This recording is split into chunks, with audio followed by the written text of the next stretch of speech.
Hi, hello, and welcome, kings and queens, cuties and beans, back to Final Fantasy XIV. We are still in a realm reborn right now, but that's fine. We're working our way through and we'll get there. Let's get into it. So, last time we spoke to Philia,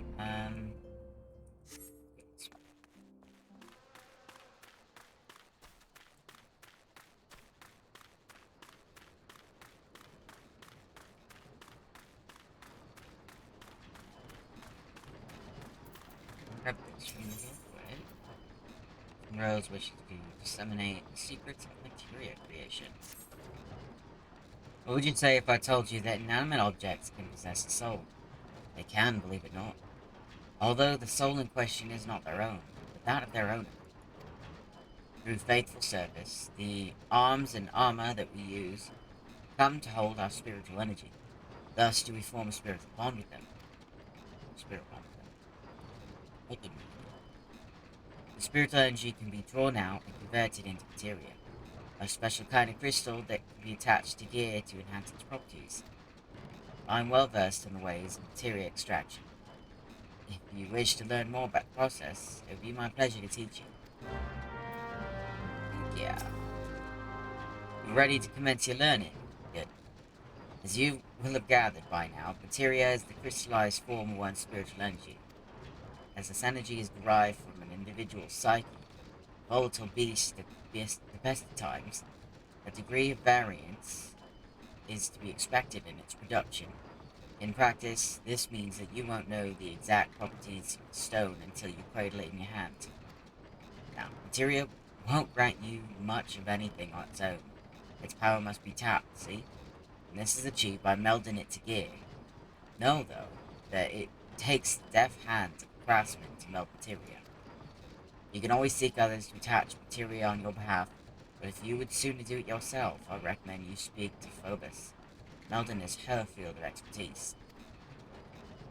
If you wish to remove materia from an item, highlight its icon and select Remove Materia. There's a chance that the materia will be salvaged. Yeah.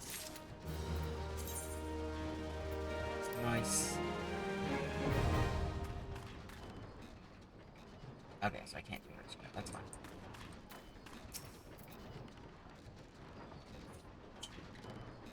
With Outlander come to tentering of mutant experiments.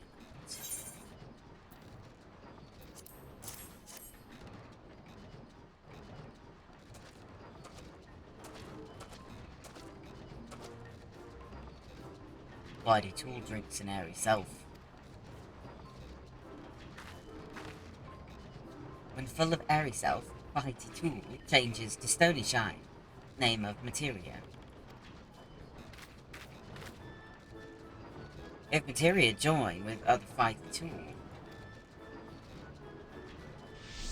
then Big Eyes, Mighty Tool gains power of airy self. Mutinix is reckoning that Uplander is friend of Minfilia.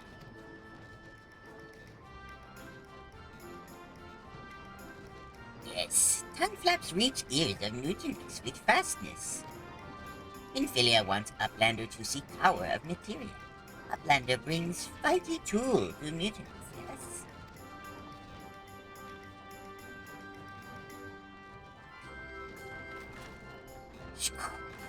Fighty Tool is unstrung as Eating Tool. Make good TG show of power of materia.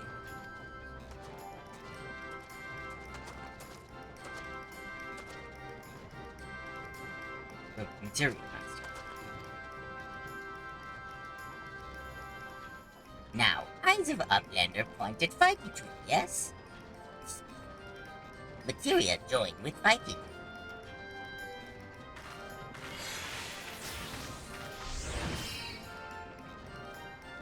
Fighty Tool gains power of materia. Fighty Tool reborn. Here, Uplander take Fighty Tool to Minfilia. Materia, strictly speaking, is a kind of crystal.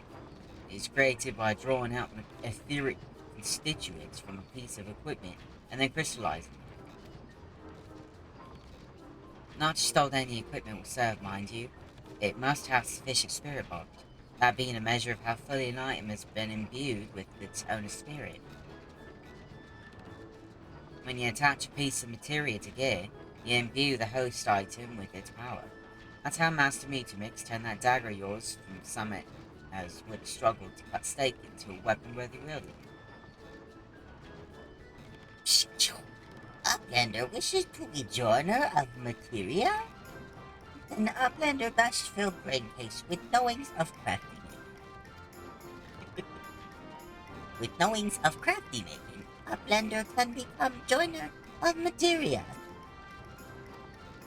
If Uplander wants brain case to rattle with knowings of materia, Uplander best trade tongue flaps with learny ones of Mutinix.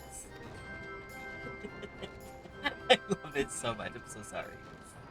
Okay, we're good. I love that so much. Okay, now let's go back to Magnolia.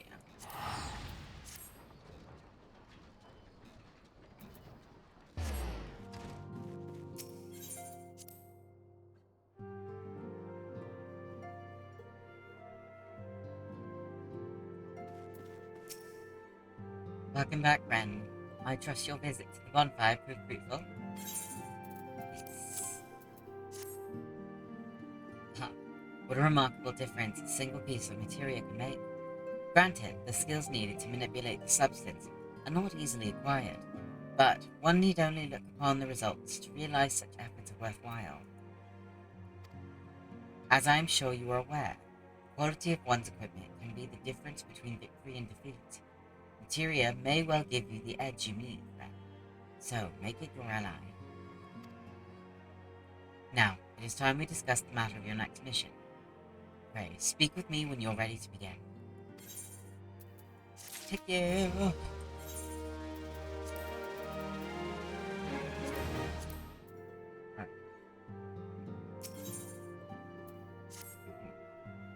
Word has arrived from Thancred concerning our ongoing investigation. It appears he was able to extract some information from our friend Ungus, the false priest. He revealed that he is due to meet with the Eorzea to discuss their dealings. The Immortal Flames believes that the meeting will present an ideal opportunity to ambush and capture the Eorzea responsible for the abductions, and so they mean to have Ungus attend as planned. As the Eorzea are anticipated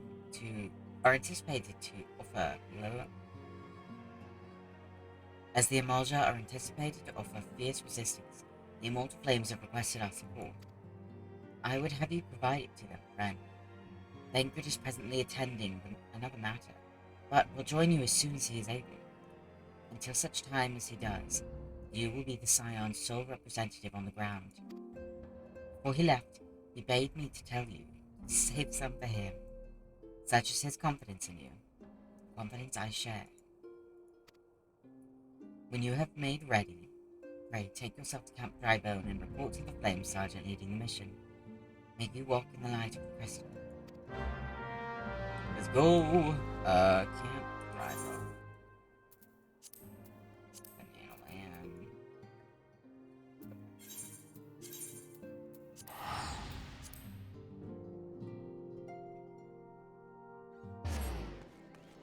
You're really up above.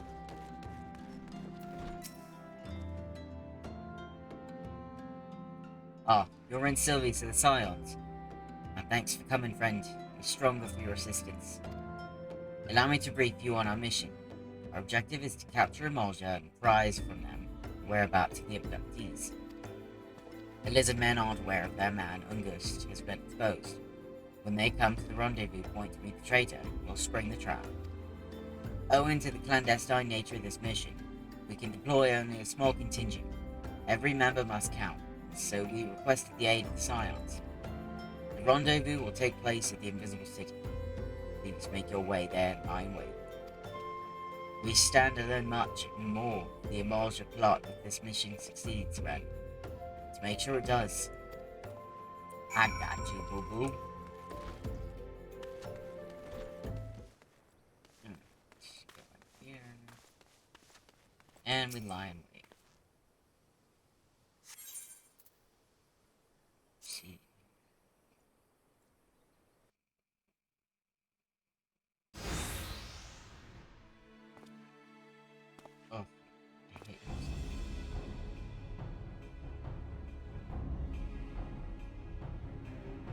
taking place. Our man is in position, sir. Good. We make our move as soon as the Eorzea appear. Yes, sir.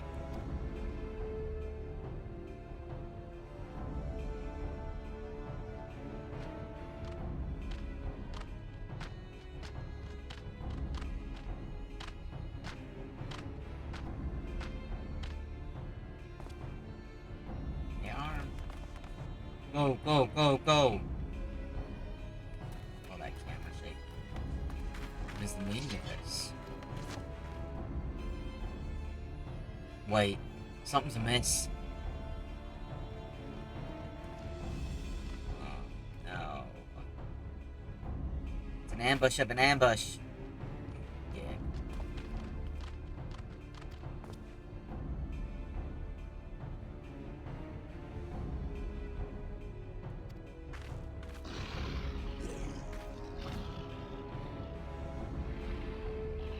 I'm afraid your little ambush ends here. I eluded the immortal flame's clutches for moons, before finally being caught. Did you not wonder how I managed it? It was almost as if someone was feeding him information from the inside. Your every movement was known to me ahead of time. Now, as much as I'd love to chat for a while, I have appointments to keep. They're all yours.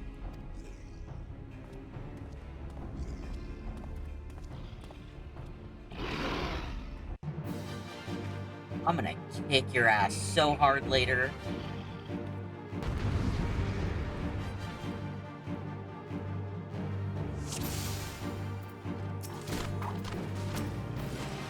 Let's get rid of the range moves.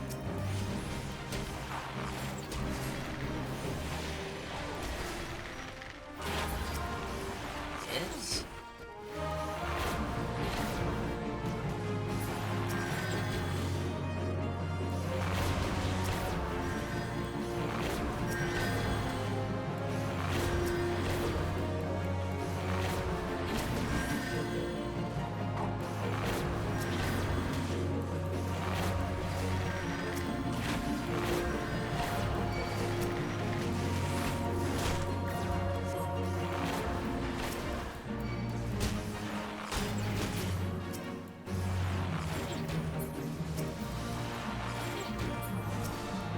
Done. Assuming reinforcements.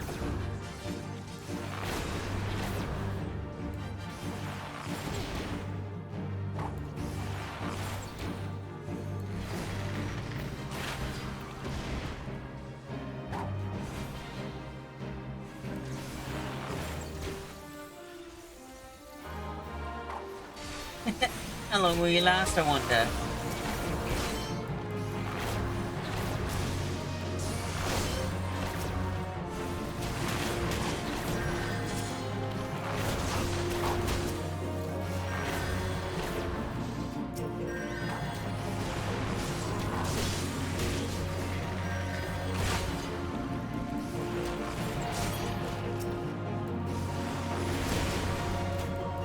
Oh god.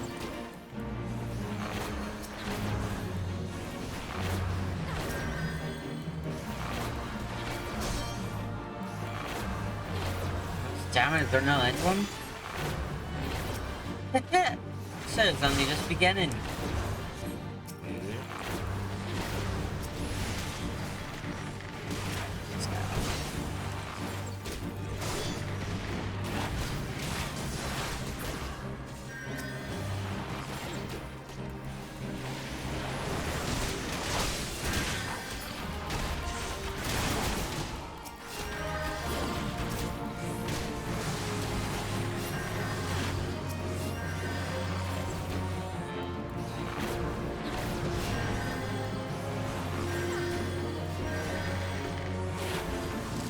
Got it.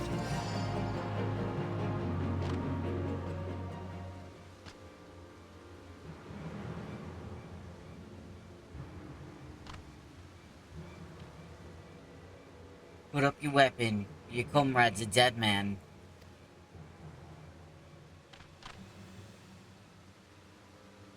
Behind you.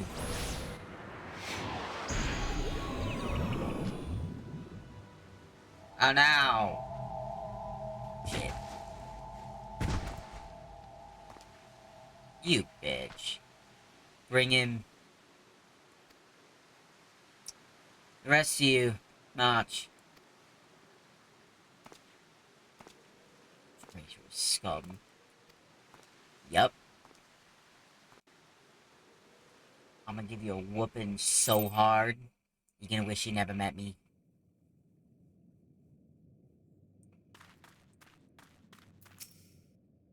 I fear the immortals mean to give us to their god as an offering.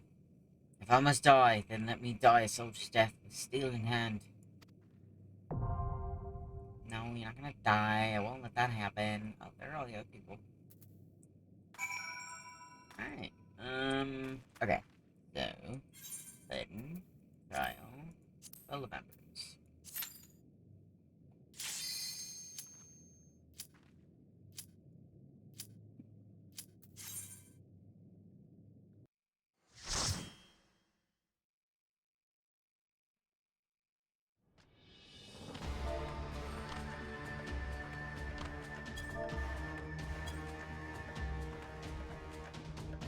Lord of the Inferno, hearken to our plea. Lord of the Inferno, deliver us from our misery. I know it's the launch field, but I'm not gonna try that. Almighty Ifrit, Lord of the Inferno, your humble servants beseech you, grace us with your divine presence.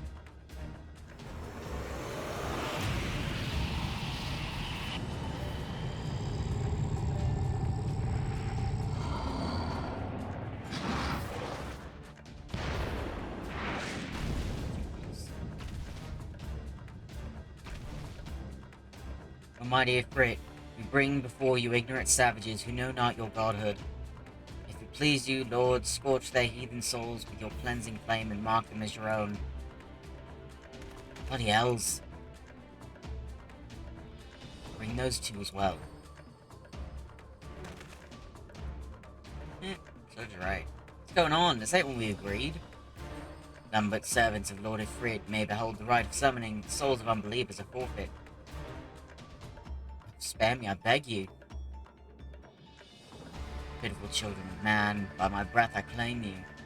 Rise once more as loyal minions, feed my flames with your faith, and all who stand against us shall burn.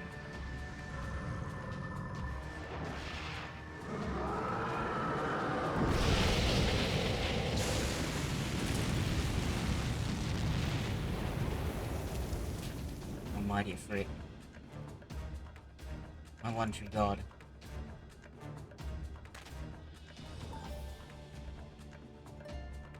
Your words are my bread. Impossible. By what sorcery do you resist Master's will?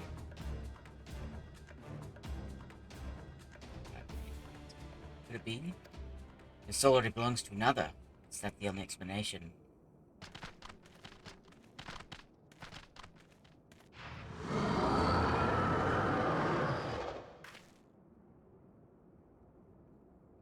Forsooth, thy frail mortal flame can serve as vessel to the blessing but one. Yet I smell not the taint of another upon thee. The truth of thine allegiance waxeth clear. Thou art the goddess blessed number. Paragons warned of thine abhorrent kind, thine existence is not to be suffered. Oh.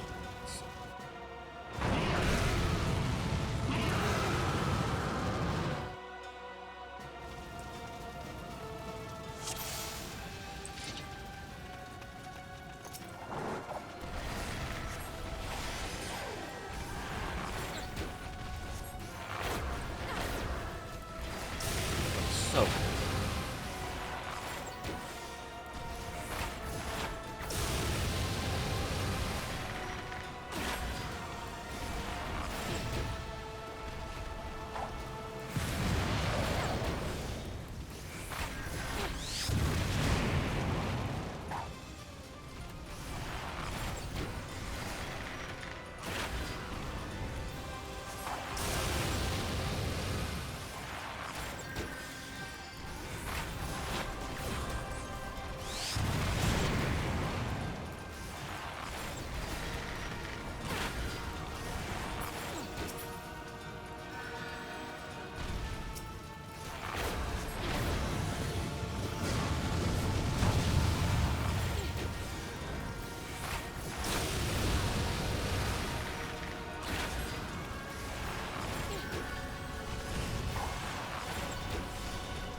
crystal.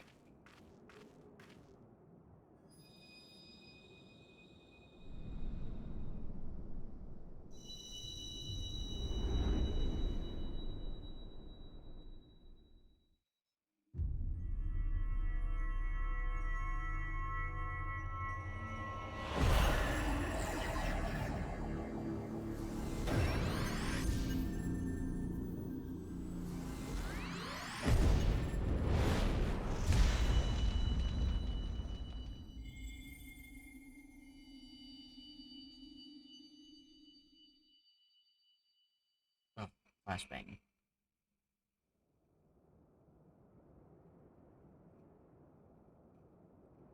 Right, forgive my lateness.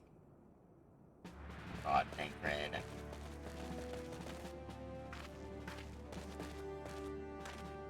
I was delayed by a congregation of immortal zealots. I swear, each seemed more evangelical than the last. Persistent lot.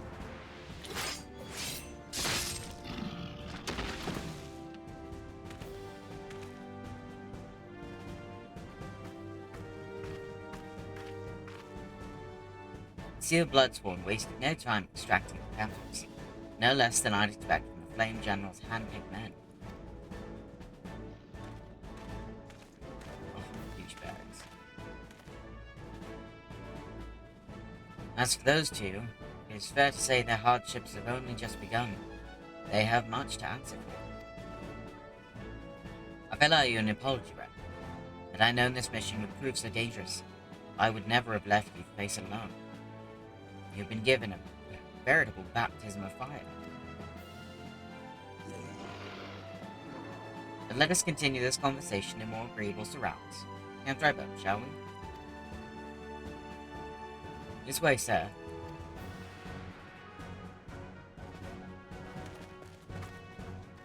Let's go.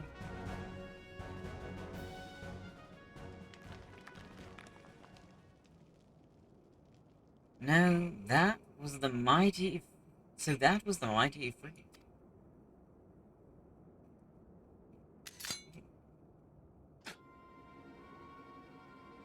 And what a disappointment he was. The readings are nowhere near what I had anticipated, even taking Ul'Dan interference into account. You should know better than to rely on 5-year-old data left by the 7th Legion. Nor can we expect any form of support from the motherland, given the troubles at court. We have only ourselves to rely upon. Ever the pessimist, my dear Livia. Promise me you'll never change. We've wasted enough time here. The meter of yours is too old to give any reading worth a damn. Not that there was aught worth a damn for it to read, but I take your point. I suppose we must content ourselves with the knowledge that we achieved our primary objective. Yet I find that I am troubled by the adventurer's unexpected show of strength. Could such a foe prove a hindrance to our plans? Foreshadowing! Perhaps, but that is a consideration for another time. As for foreshadowing, this game continues way too long. You've been given a task. That is your priority. I suggest you treat it as such. Fail to do as my lord commands, and I will spare him the troubles of punishing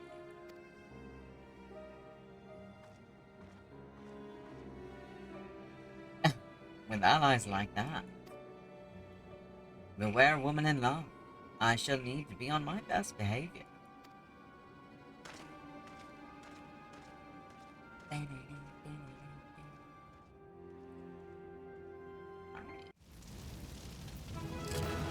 I almost every time.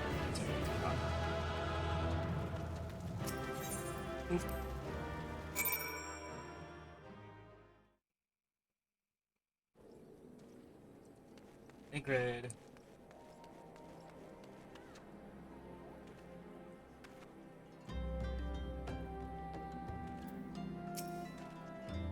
Oh, there you are.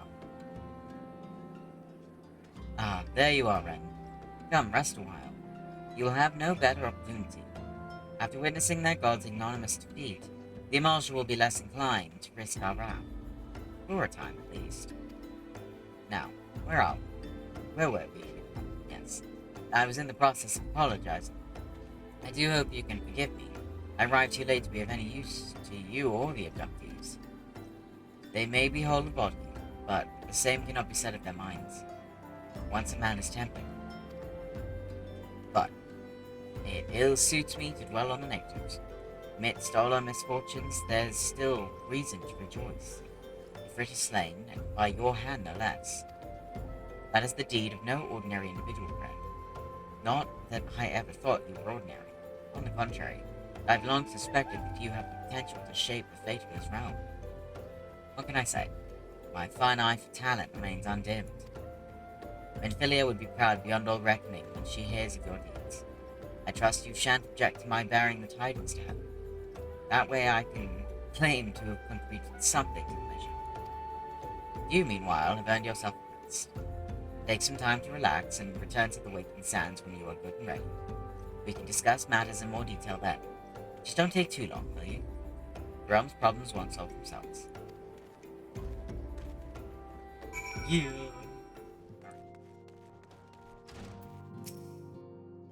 The triumphant hero returns. Banquo told us the news upon his arrival.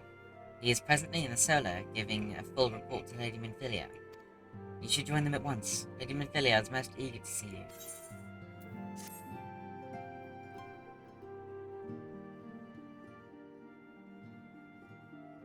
My late arrival nearly cost Brenna's life. I wasn't there when the Eorzea took him prisoner. And I wasn't there when they served him to Ifrit. Yes, by some miracle he survived, but that does not excuse the fact that he should never have had to face such dangers alone. I failed him utterly. Just as I'm failing you all. No. The face. What's done is done, Thancred. You can ill blame yourself for every...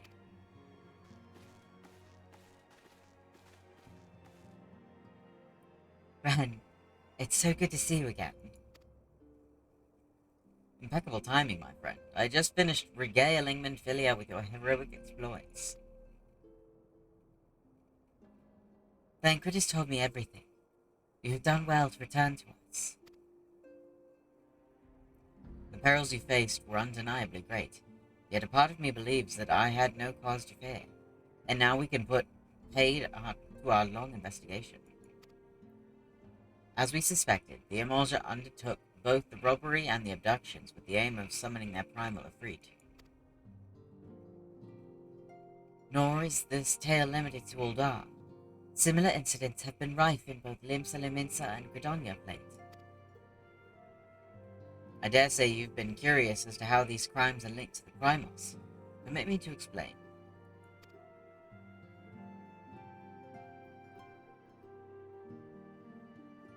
Having manifested in the physical realm, primals must consume ether if they are to maintain their presence here, and the stronger they become, the more ether they require. Now, ether exists throughout creation.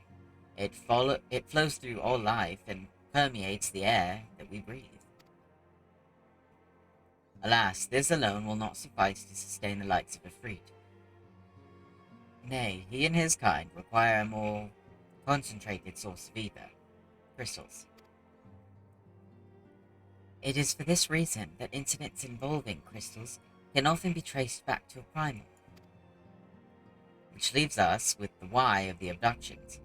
To understand this, you must first understand how primals are born. When all is well with the world, primals possess no physical form. Their essence is dispersed across the great river of ether.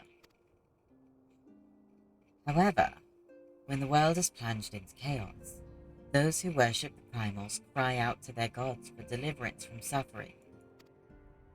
These cries serve as a beacon toward which a primal's essence is irresistibly drawn.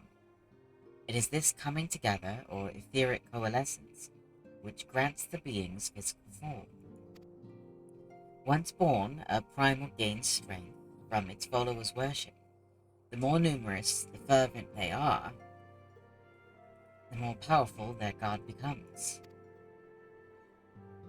But the primals are seldom satisfied with such reverence as their adherents freely give, and in order to gain more power, they do not scruple to create followers.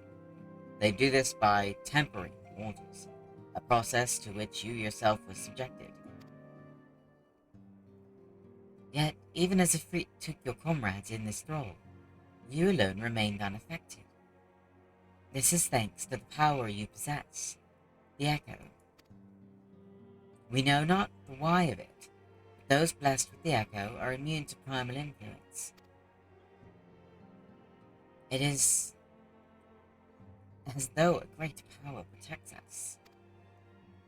When first you came to us, I told you that the Echo would be instrumental in dealing with the primal threat. I trust you now begin to see why.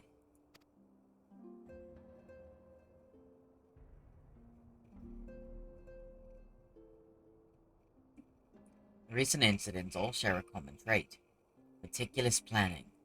Such elaborate designs are a new development, and one which fills me with an unshakable sense of foreboding.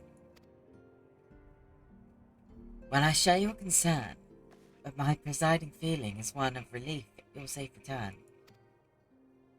The immortal flames assured me they will deal with the aftermath, so you need not concern yourself with that. We may rest easy for a time. I suggest you take full advantage of the respite, friend. You may be sure it won't last long. Once the people learn the identity of the hero who fell Ifrit, I fear you will have a nary a moment yourself.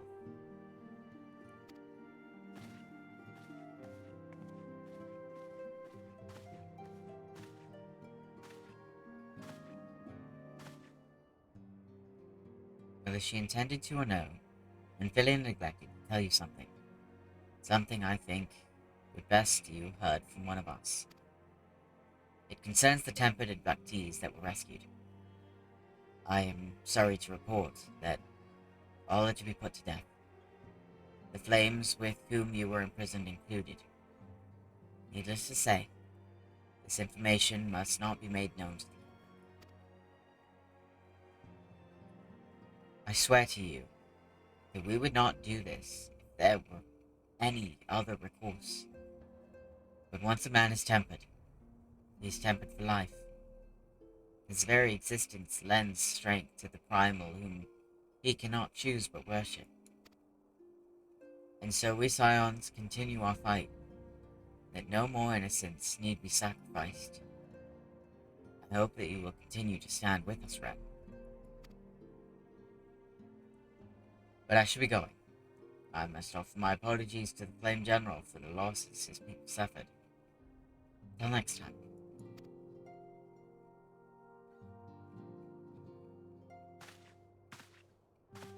That sucks. Gods forgive me. How many more lives? Louis swore would never allow this to happen. I have to do better. I have to be stronger.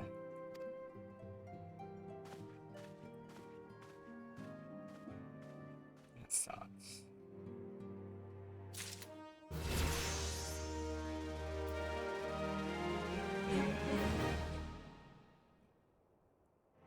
Alright.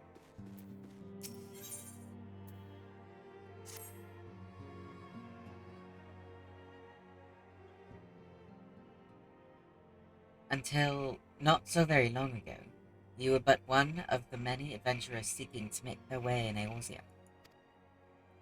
But for your character and courage, you were raised to the esteemed post of envoy. Thereafter, you travelled the realm, aiding those in need without thought of reward, confirming to Ida and Papalimo the Scions would benefit from your aid. And no sooner had you joined us than you personally bested the primal Ifrit. You have achieved a great deal in a short time, and won fame in doing so. Alas, fame does not come without a price, as you will soon discover.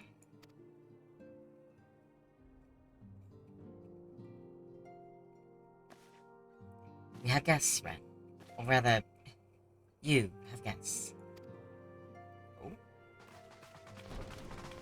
Big pardons.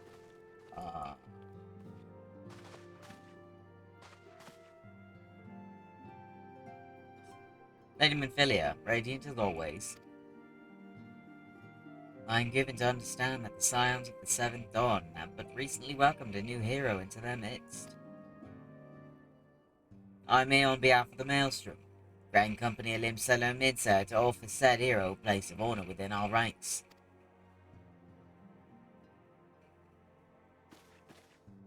As you can see, Ren, your recent exploits have garnered you the attentions of the Grand Companies of Eorzea. Each organization would have a fruit bane for its own. To this end, all three have sent officers to court you. They would not originally go to such lengths to enlist a new recruit. That they have is evidence of their high regard for you.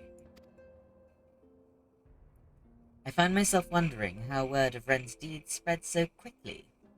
That the immortal flames should know of his triumph is to be expected, but what of the other grand companies?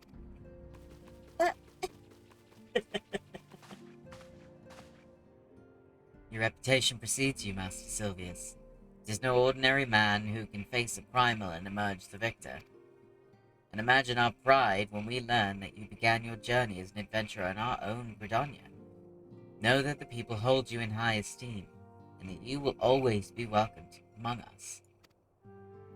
The Order of the Twin Adder has need of valiant men such as you. Join your strengths to ours, friend, and together let us ensure the peace ever reigns over the Twelveswood. What a pleasure it is to finally meet you, Master Sylvius. My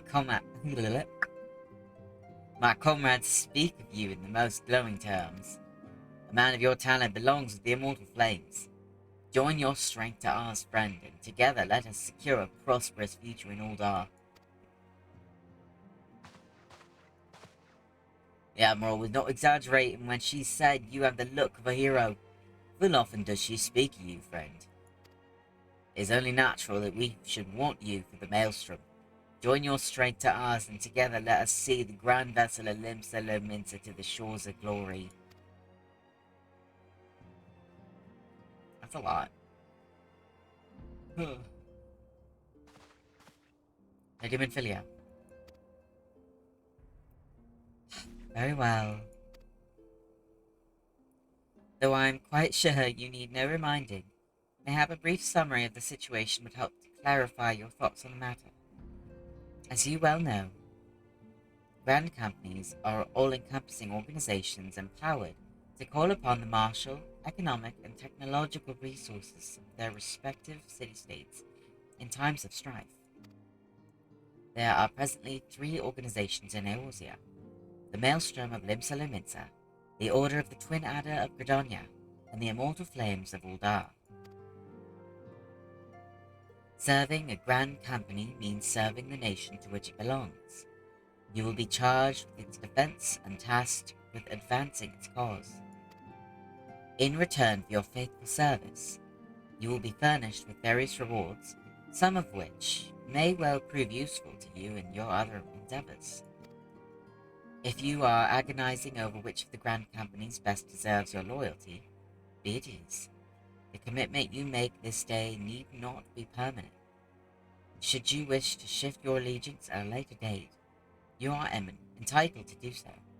And yet, I can see that it is no small choice you face. Ah, a thought occurs to me. You will, of course, recall that the 3 city-states are planning to hold remembrance services. Well, as part of the proceedings, I'm given to understand that the leader of each grand company will deliver an address. Hearing these addresses ought to help you make an informed decision. What say you, my dear officers? A fine suggestion. You are as wise as you are beautiful, my lady. Very well. Let Rainier, our leader, speak, and return here with his decision. We eagerly await your answer.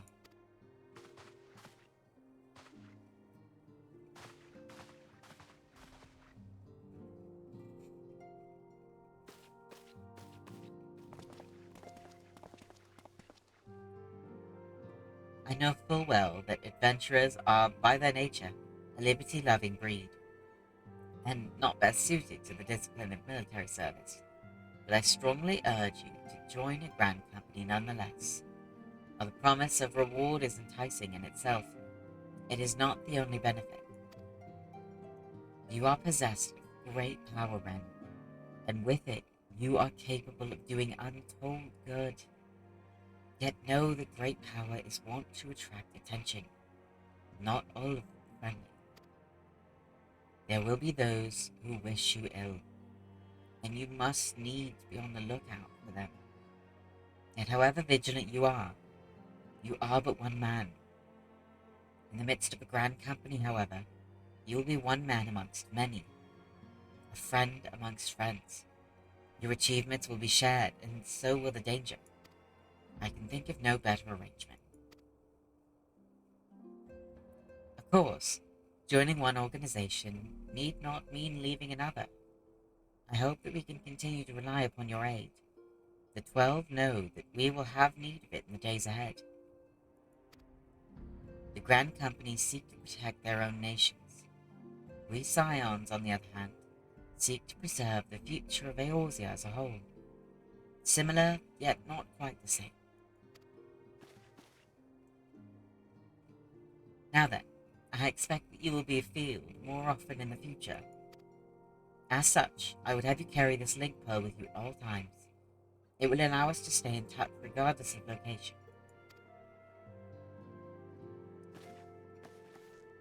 Eorzea is changing, Ren, and you have the power to help shape it anew. No one can say what the morrow will bring, but so long as we believe in ourselves, there is naught we cannot achieve. Now, it is time you made ready for your journey. Before you depart, be sure to speak to Tatori. She will apprise you as to where and when the remembrance services are due to take place.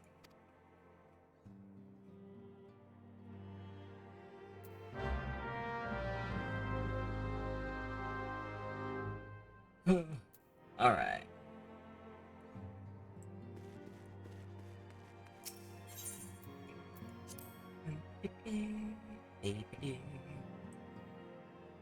Let's go.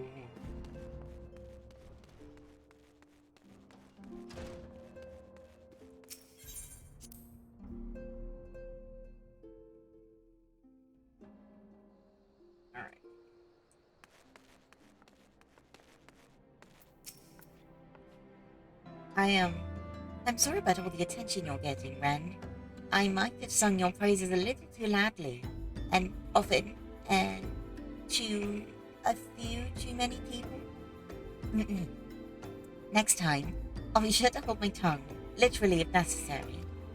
Anyway, I expect you want to know where and when the remembrance services are taking place. If all goes to plan, Britannia's Grand Company, the Order of the Twin Adder, will hold the first of the 3 services. The elder Seed Seer, Khan Asana, will deliver her address at Miketo's amphitheater. I should probably mention at this point that due to the organizational challenges involved in assembling all of the involved parties, it is possible that the order of the services might change. Still, there's not much we can do about that, so make Britannia your first port of call. Next, you'll need to go to Udar, where Flame General Reborn al-Din will be addressing the masses at the Royal Promenade. Oh, and it's rumored there's to be a special guest. How exciting. Last but not least, you must make your way to the stateroom in Limsa Liminsa, where Maelstrom Chief Admiral Merva Blosvin will be giving her address. The room is accessible via the Admiral's lift. Identify yourself to the sentry, Santale, and he will admit you. Got all that? Well, off you go then. I hope you find the remembrance services suitably educational. I suggest visiting the city-states in my prescribed order, though.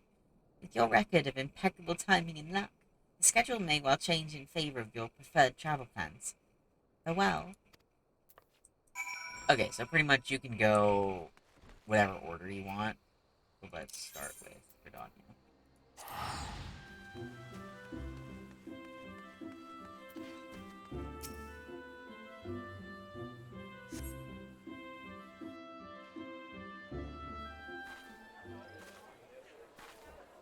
I lost my son to the calamity. The three Seed Seers are all together. Some say you couldn't take a step without stumbling over a body.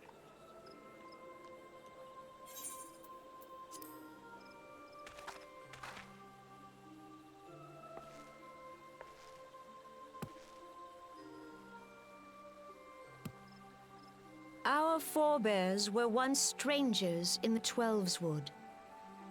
Fearful of the Green Wrath, they hid themselves in the dark recesses of the earth.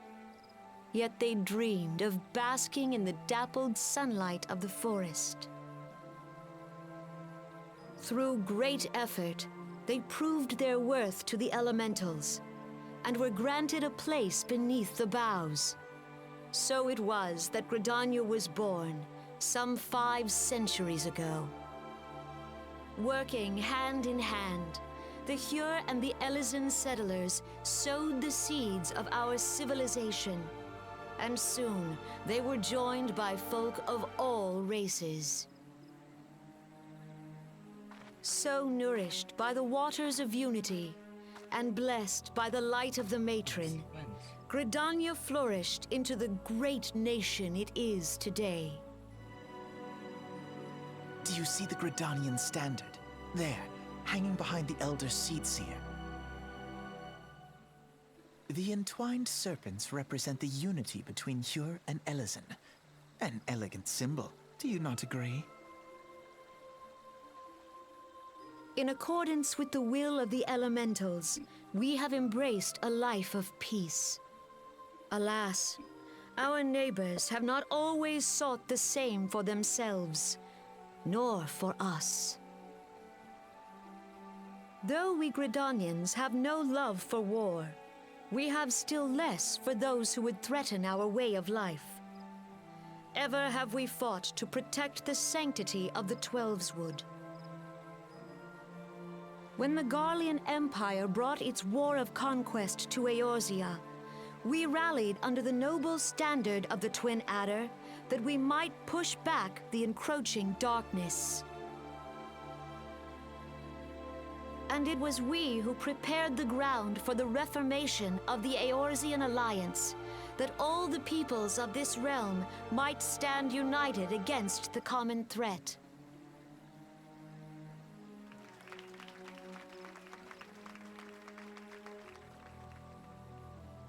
"5 years ago, the Alliance met the armies of the Empire upon the fields of Cartano. It would prove the bloodiest battle in recent memory. Countless Gridanian lives were lost. As Supreme Commander of the Order of the Twin Adder, ever shall I bear the weight of our people's sacrifice. Alas, their loss was not the only tragedy to befall us that day, for soon came the calamity.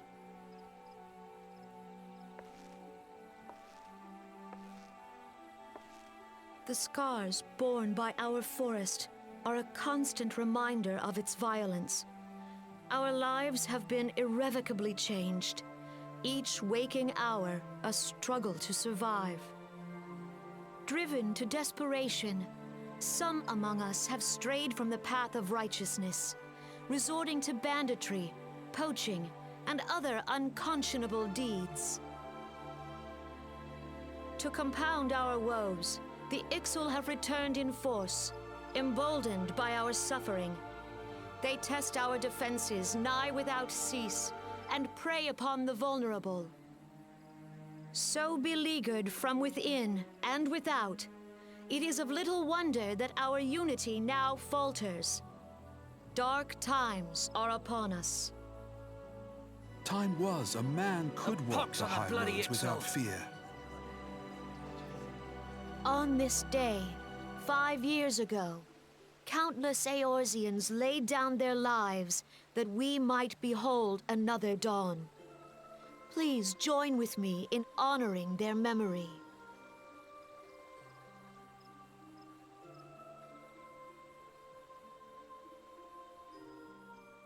And how do you propose to honor the memory of those you cannot remember, pray tell?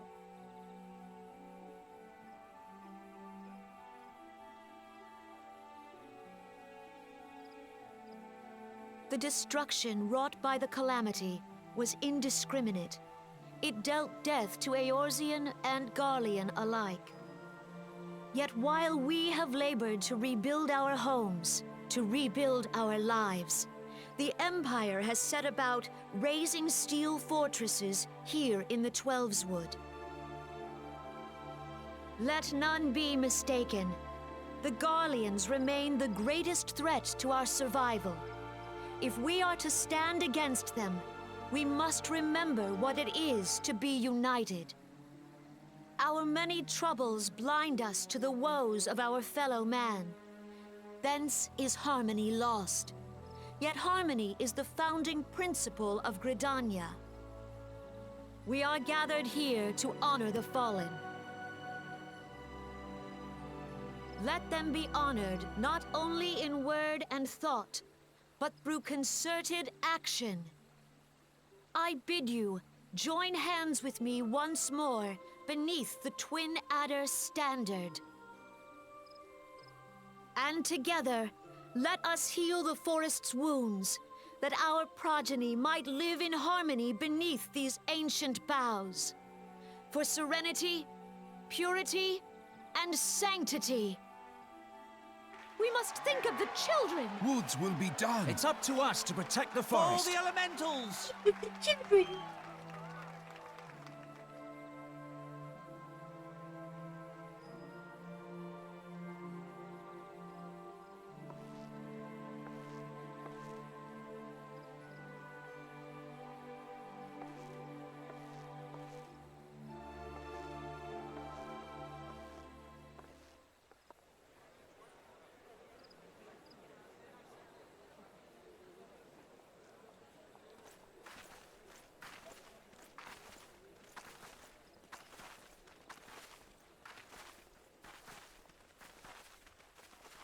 If you'll permit me, Alfie no. And my sister, Alize, at your service. I saw at a glance that you were a fellow traveler. Yeah, You we're might call us students of history, sampling the realm's remembrances in pursuit of enlightenment. we were on that carriage together.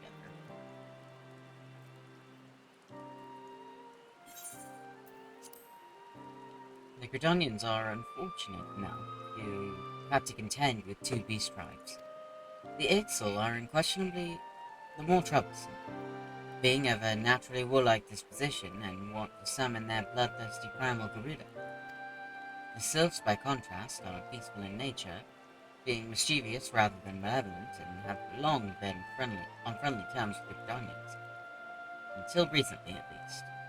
Alas, they have grown aloof, a change observed at roughly the time they summoned their primal Rummet. The Gridonians have no love for war, and they consider open conflict a last resort.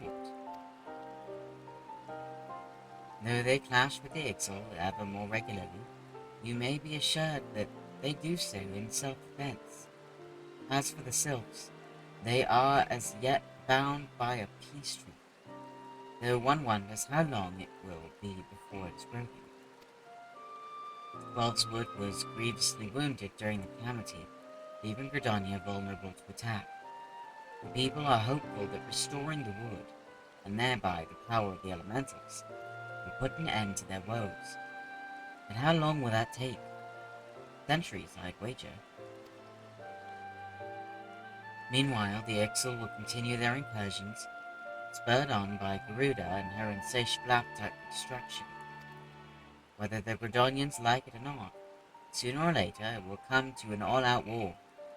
And when it does, the Order of the Twin Adder will need all the help it can muster. How valuable might the aid of a capable adventurer prove to them? Well, perhaps we will find out. The Elder Seedseer's words fall on fertile ground.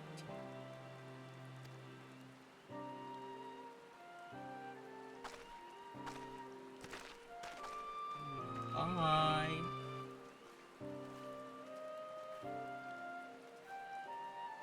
Thank you.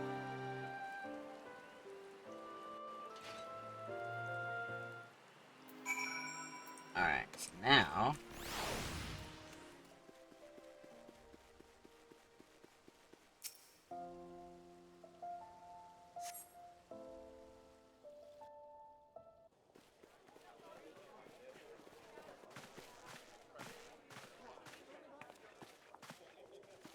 Behold, 'tis the Sultana Nanimo herself! And Reborn as well!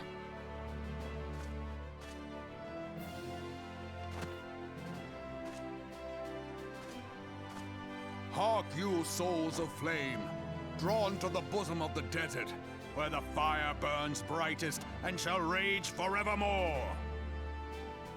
Hurrah! Reborn! Where since antiquity, under the sage and judicious rule of the Ul dynasty, we have wrought sand into gold. Where by the grace and glory of Naldal have our brave sons and daughters flourished and prospered. I speak of Ul'dah!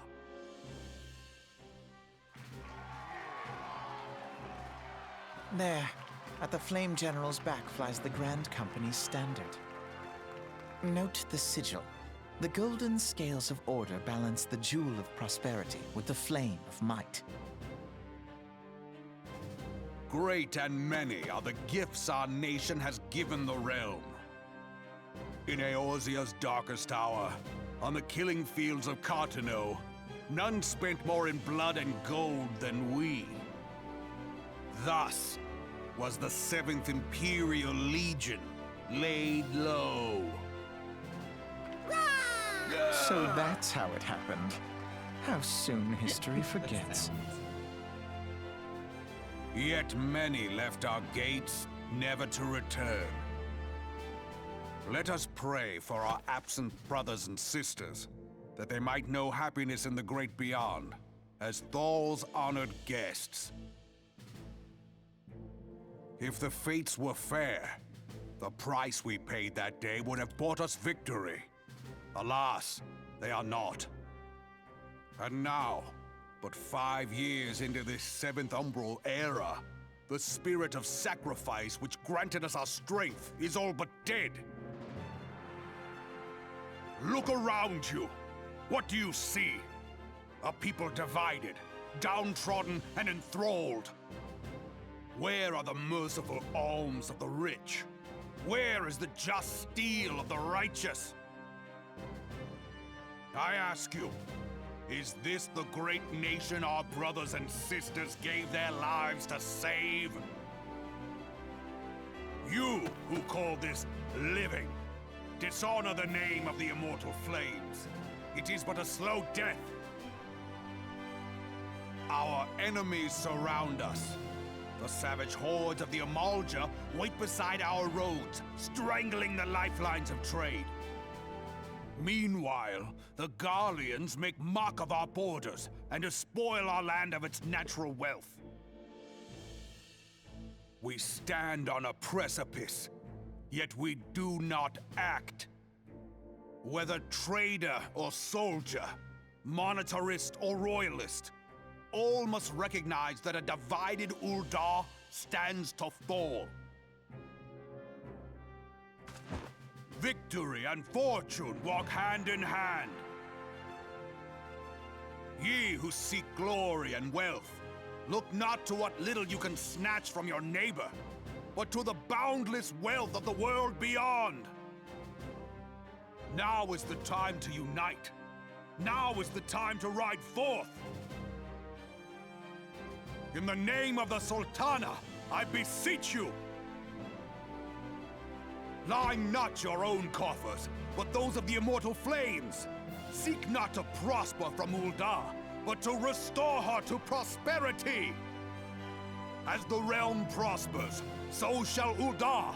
As Ul'dah prospers, so shall her people. Yeah, for Ul'dah! Together we are one.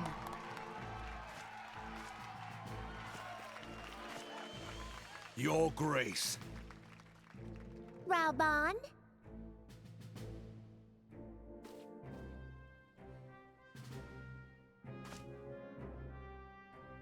People of Ul'dah, I I, Nanimo, 17th in the line of Ul, address you. Much has been made of the wealth of Uldar. Yet those who measured that wealth in coins and carats are gravely deceived. For the true wealth of Uldar lies in the health, happiness, and hopes of her people.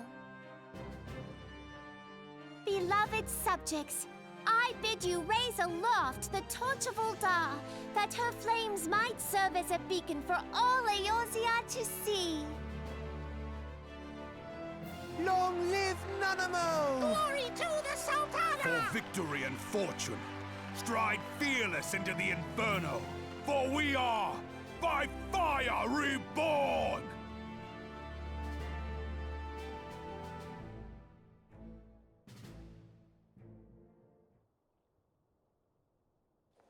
Forsooth? The time is now! I fancy meeting you again.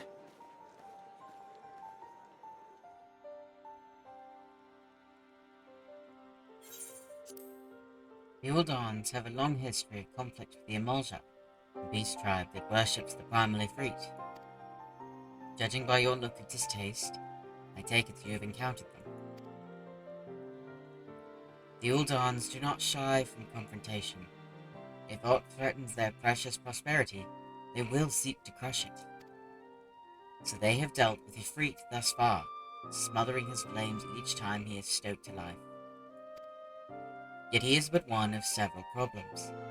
Though they have been quiet these past 5 years, the Garleans have not gone away.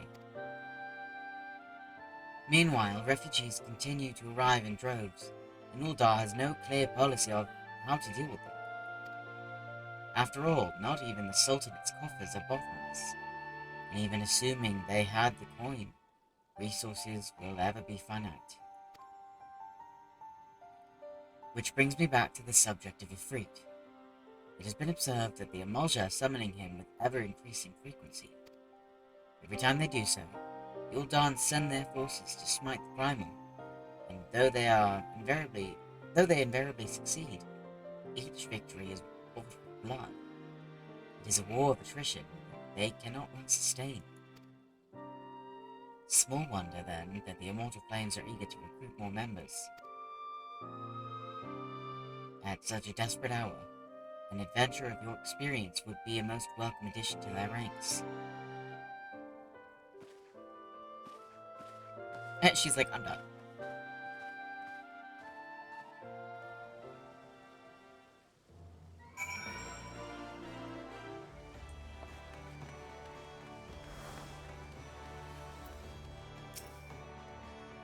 Need to attend the remembrance service. Be quick, the Admiral is due to give her address at any moment.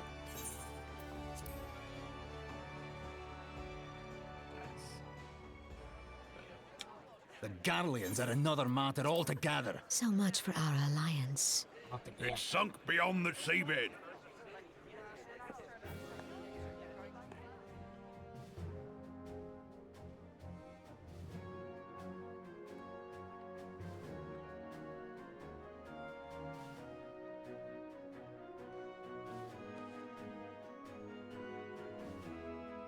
Brothers and sisters of the sea, hearken unto me. Look upon this, our mighty crimson standard, and tell me your hearts do not swell with pride.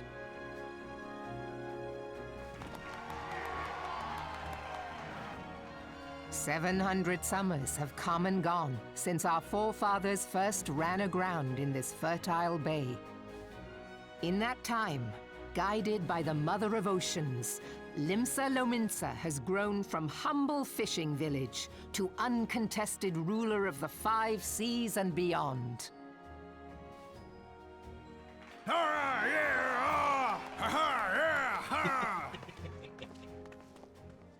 Did you look as the Admiral bid you? It is a rather stirring standard, I must say. The Crimson Field is meant to signify the blood of fallen crewmates, while the Black Longship represents a pirate vessel. When the Garlean Empire marched upon Eorzea, we assembled beneath the Maelstrom standard, and our grand company was reborn.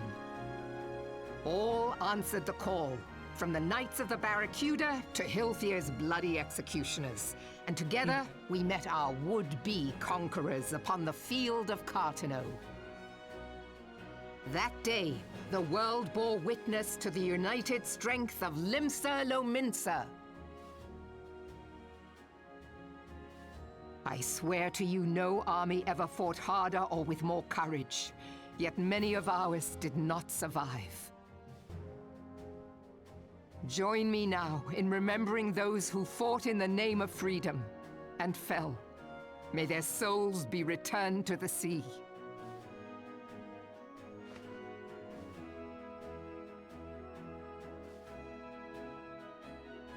Freedom.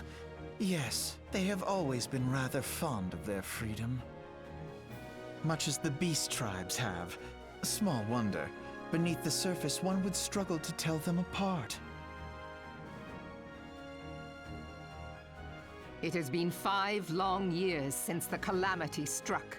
5 long years of tireless rebuilding. Yet still the wounds of the calamity fester and weep. But when I stand atop the mizzenmast and gaze out upon our battered and broken vessel, I see an undying spirit. Did we not build all this from the wreck of the Galadian all those centuries ago? Shall we not do so again? Yet there are those who would see this ship of ours sink beneath the waves of the restless Rotano. The Sahagin creep ashore seeking blood for their accursed god. Those fishback The Sahagin have risen? While the mines of Ogomero spew forth kobolds who push ever south, despoiling our lands as they go. These savage beast tribes will be the first waves to crash against our creaking hull. And behind them swells the grim tide of the Garlean Empire.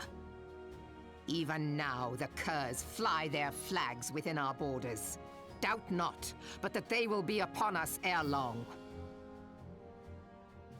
We are well nigh surrounded. Yet there are those among us who would rather turn their swords against their crewmates than our cannons against our foes. How can we hope to repel our many enemies when mutiny breeds below deck? There is but one course left to us. One bearing that will bring us victory over the beast hordes and the Empire both, and see this ship safe to port. We must mend the rift the calamity has reopened twixt pirate and maelstrom, and stand fast with our adventurer brothers against the coming tempest. Mark ye well, a crew without unity is no crew at all. 'Tis but a mass of drowned men. To me, then, brothers and sisters of the sea, gather beneath the undying crimson standard, and pledge me your strength, your skill, your wisdom. And with the guidance of the navigator, this great vessel of ours shall ride the waves till sea swallows all. Long live the Admiral! Admiral Melvin! Gather the lads! Oh, where's me cutlass? I'll follow ye to the 7 hells, Admiral!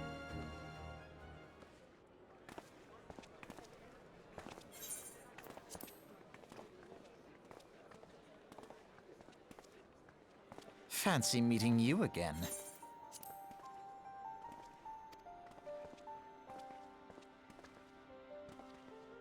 Okay, now.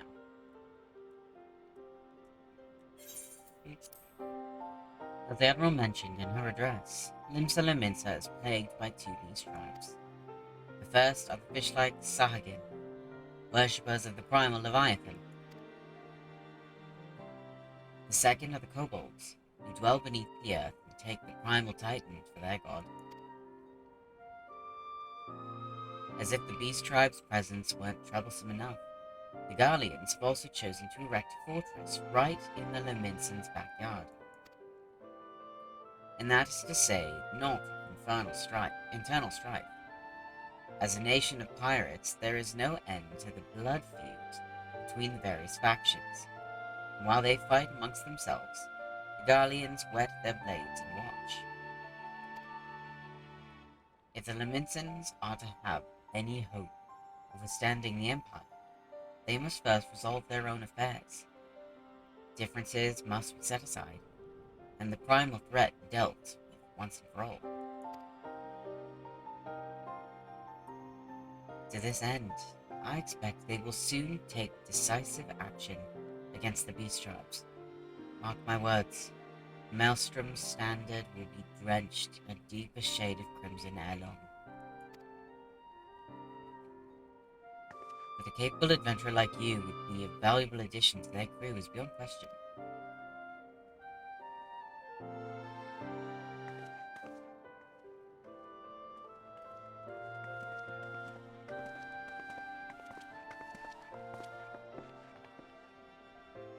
Cute.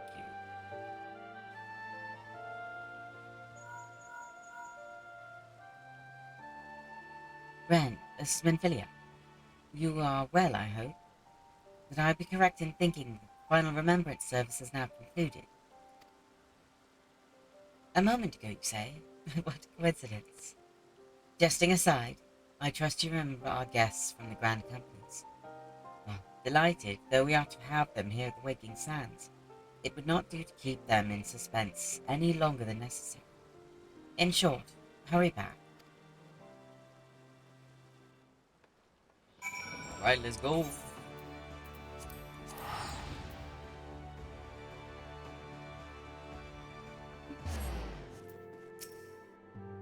Welcome back, Ren. Were the Grand Company leader's words as illuminating as you had hoped? Each nation has beset problems. I trust you see now why your services are in such demand. Would that there were more of you, Ren. But you must be tired from your journey. Why don't you rest a while and take a moment to reflect on your... You must be tired from your journey. Why don't you rest a while? Take a moment to reflect on your decision. Once your mind is made up, pray give the Grand Company officers your answer. I think I'm just gonna go with...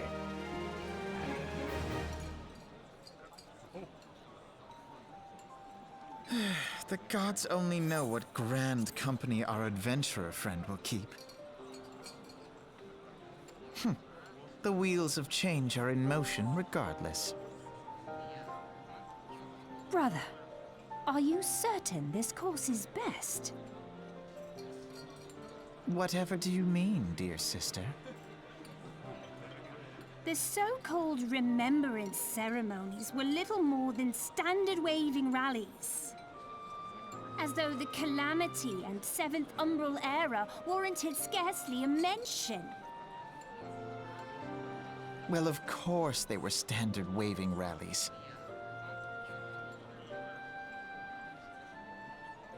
Since you are so observant, mayhap you noticed what mention was made of the Warriors of Light? None. I suppose they must have forgotten the heroes who spared Eorzea a fate worse than the Calamity? No, dear Alizé, they haven't forgotten these details. They have elected to omit them. Deep are the wounds the Calamity inflicted upon Eorzea. So deep, in fact, that the realm still bleeds.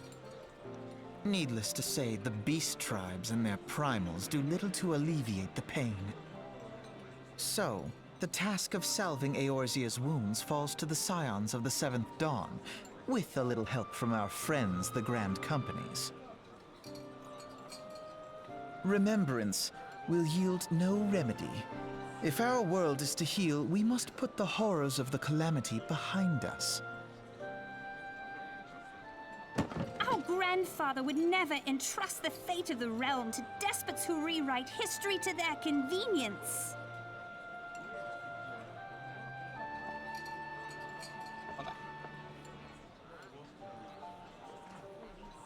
must be another way to cure what ails this world, and I mean to find it. You are most welcome to try.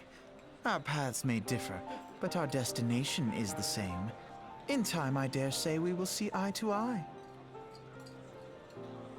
I should hope so. My lady! We are to escort you. Hope does not come into it. We share the burden of this fate, dear sister, and will prevail together or not at all. The salve will serve not only to close up our present wounds, but prevent old ones from opening anew.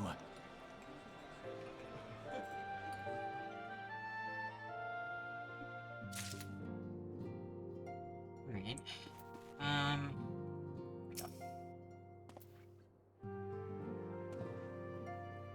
I take it the Elder Seedseer's words have touched your heart. Are you resolved to entwine your destiny with that of the Twin Adder? Yes. You have chosen wisely, my friend. The Elder Seedseer will be overjoyed. Without further ado, let us speak of practical matters. In order to complete the enrollment procedure, you must report to the Adder's Nest. Got it. I dare say you know it well from your wanderings in New Gredonia. Give your name to the personnel officer there, and he will guide you through the formalities. I have no doubt that your deeds will bring great honor to our order. When next we meet in Gredonia, I shall be proud to call you brother. But yeah. Yes.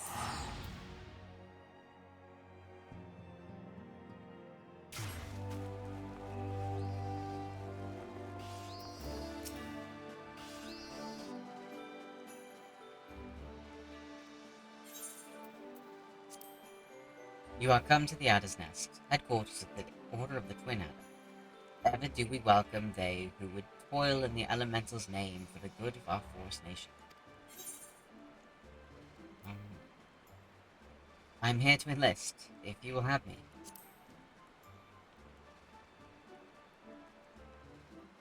Ah, might you be Rensilvius? I thought as much. Our recruitment officer sent word that you would be coming. It is a pleasure and an honor both to welcome you to our ranks. Now, let me gather together the relevant documentation. Sir!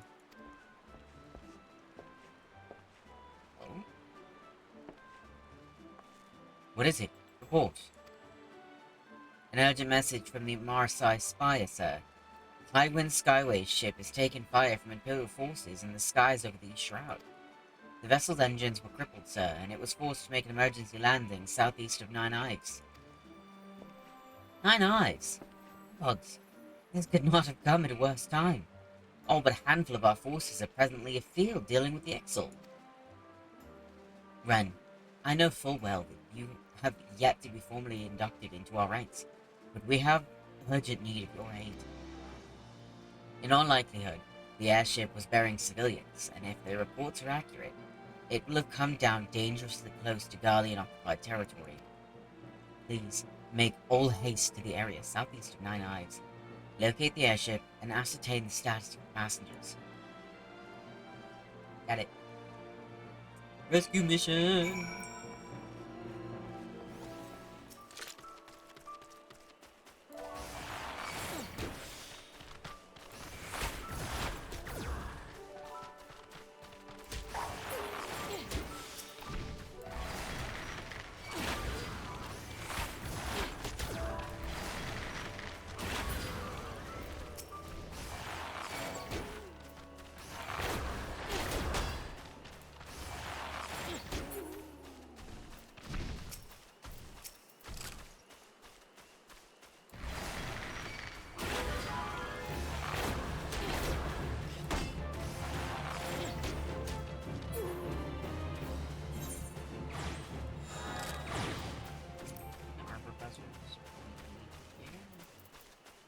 No, those are not good.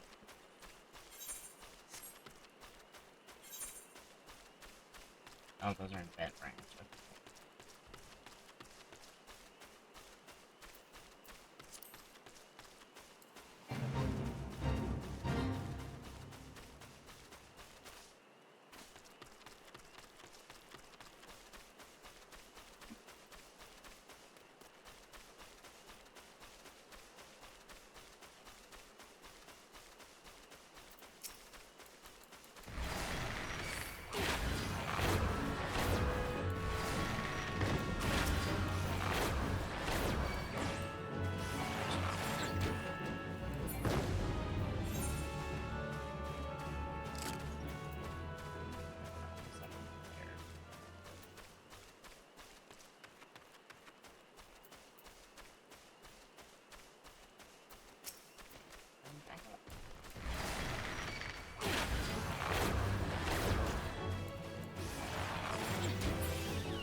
He wasn't even moving.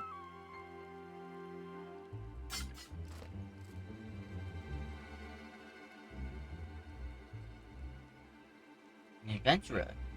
What are you doing out here? No, wait. Let's find cover first.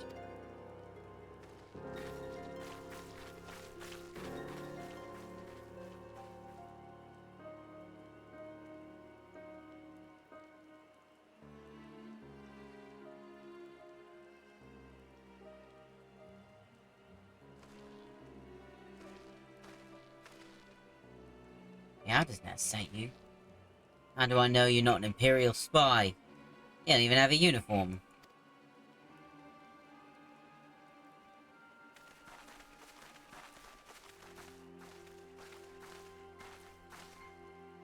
Peace, friend. We mean you no harm. You are an engineer of Garland Ironworks, eh not? We were alerted to your plight and have come to rescue you. And you are Ren Silvius, I presume. I was told to expect an honorary servant. My thanks for your aid, friend.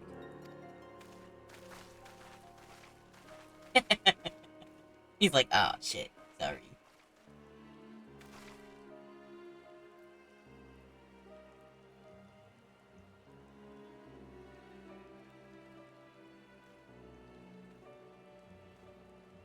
I've never seen a craft of this design. It must be Garland's work. Is there no end to this man's treachery? The secrets of Magitech belong in Imperial hands. They are not to be squandered on Eorzean savages. We are taking this craft back to the fortress.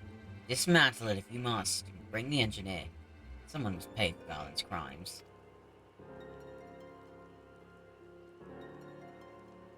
Imperial scouts from Castromorians. They mean to requisition the ship. Wedge, you had to help him. The fool of a Lalafell was hiding inside the tiny Bronco. The tiny Bronco? Isn't that the Ironworks' latest creation?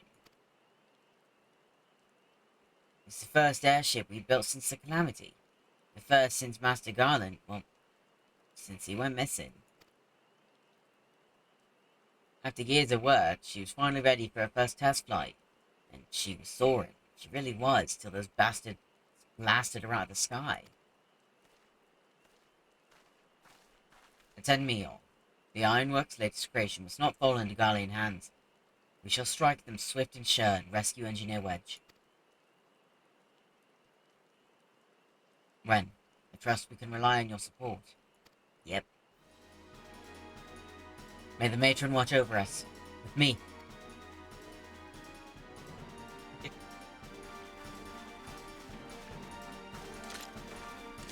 An ambush for arms.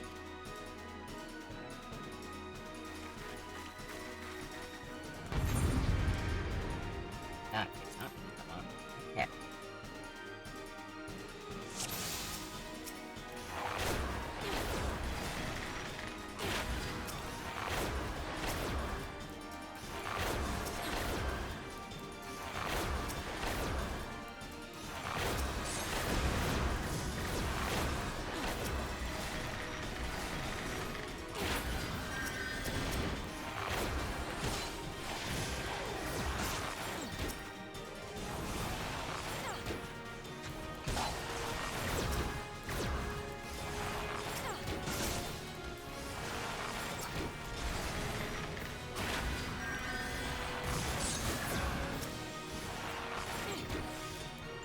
Savages, you cannot stand against the might of the Empire.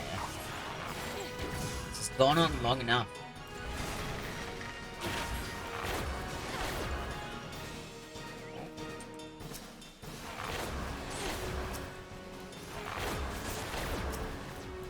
Annihilate these barbarians. Teach them the futility of resistance.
Yeah. There we go. Easy. Pigs.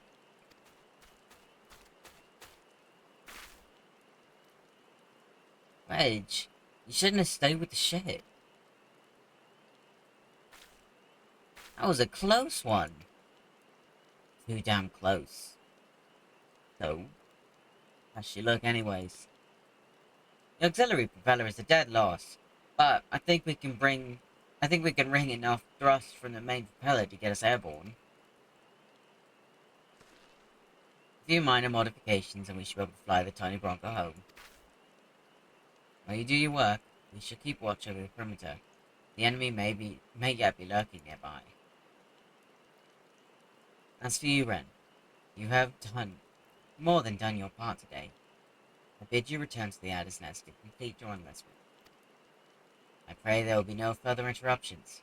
When next we meet, let it be as fellow servants of the Order. I just want to say sorry, you know, for calling you an Imperial spy and all that. Got that one wrong, didn't I? Seriously though, if it hadn't been for you and the Twin Adder lads, we'd be chained up in a dungeon by now. I'm in your debt, friend. We both are. Wedge. Thank you. Very grateful. He's like, dude, come on.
Let's go to that branch. We can get these armor.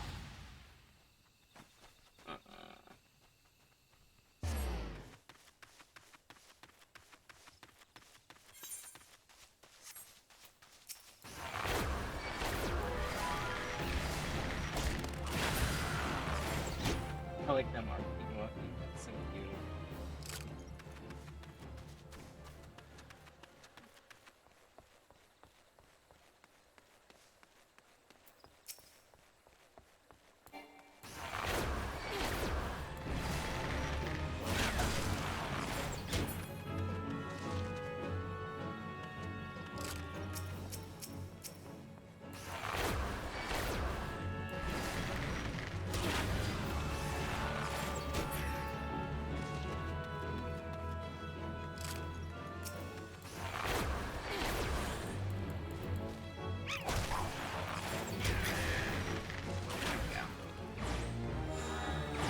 Heck yeah.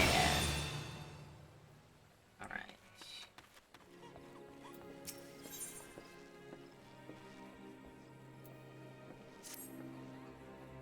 Ren, is it not? I've been following your exploits with great interest. You have served Credonia well, but I believe your greatest accomplishments are yet to come. It is with such lofty expectations that I would grant you passage beyond our White Wolf Gate. Take this pass and show it to Quashimotio, the gatekeeper. Prepared yourself well for the battles to come, and I am sure that news of your deeds will reach me again before long. Nice.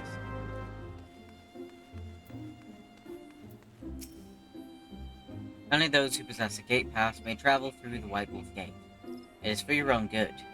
The fearsome beasts that lurk beyond would tear an unprepared adventurer limb from limb. Hey, Multipass. You have papers. Let us see now. Yeah, yes, everything appears to be in order. Go in safety. In the future, should you wish to pass, you need only say the word. Yeah. Oh, and that leveled me up. Oh, sexy.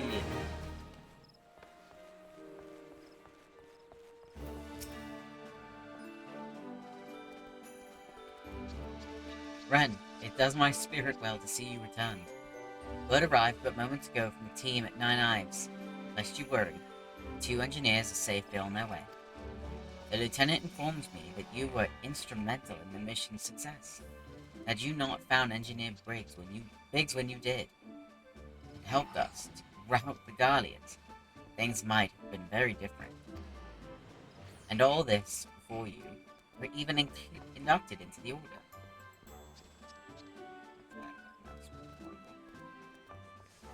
And all this before you were even inducted into the Order. You are well on your way to carving out a fine career for yourself beneath the Twin Adder standard. But without further ado, let us see to your induction. But without further ado, let us see to your induction. God willing, there won't be any further interruptions. Heck yeah.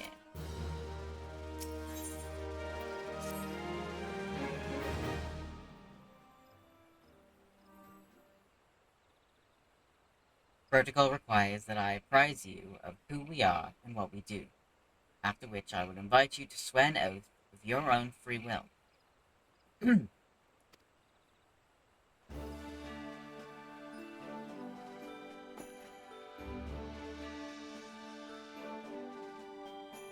The Order of the Twin Adder is the Grand Company of Gridania. It brings together the martial, economic, and technological resources of our nation, that we might stand strong in times of direst adversity, when our very survival hangs in the balance. Our order was formed in the days before the calamity, in readiness to fight the Garlean Empire and to combat the beast tribes and their primals. Needless to say, our struggle continues to this day. Elder Seedseer Khan Sanar is the supreme commander of our forces. Under her wise leadership, we shall protect the people of Gridania and the sanctity of the Clodswood. As the entwined serpents that grace our standard, let Forestborn strive as one with friends from afar to ensure that peace shall ever reign in Gridania. In so doing, we honor the will of the elementals, and theirs is the will of the wood. Now then, friend Sylvius, I ask that you give unto us your oath of allegiance, in whatever fashion you see fit.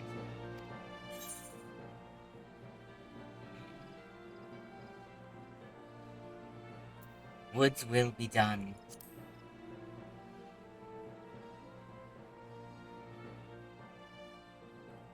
So you know the words of our Grand Company as well. Bound by this common belief, let us strive to preserve all that is good in this great nation. By the power vested in me, I assign you the rank of Serpent Private 3rd Class. You are now a man of the Order of the Twin Adder. Go forth, Private Sylvius, and do that which brings peace to the 12th Wood, and honor to our name.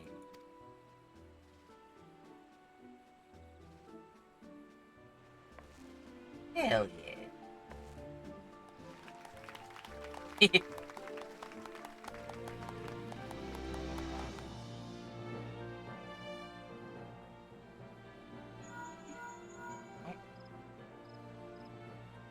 Can you hear me, Ren?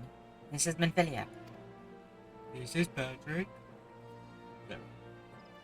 An officer of the Order of the Twin Adder contacted me with news of your enlistment. My congratulations, Private Sylvius. I have no doubt that you are eager to make the acquaintance of your new comrades, but I would ask that you pay a visit to your old ones first. Remember, though you are now a serpent of Gridania, you are no less a scion. Pray return to the Waking Sands at your earliest convenience. There are some friends here who I'd very much like you to meet. We shall be waiting. The distant call of a friend in need, perhaps. As you are needed elsewhere, I shall not keep you any longer. I would, however, suggest speaking with High Serpent Commander Eorzea Helua. Helua? I don't know. Before you depart. He may provide you with assistance on the journey ahead.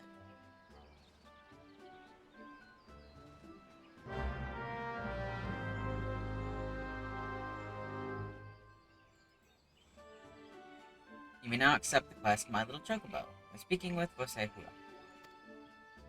This quest must be completed in order to proceed to the end of the main scenario for Reborn. Okay, so let's do that. Order the Twin Adder. Look, yeah. This is so awesome.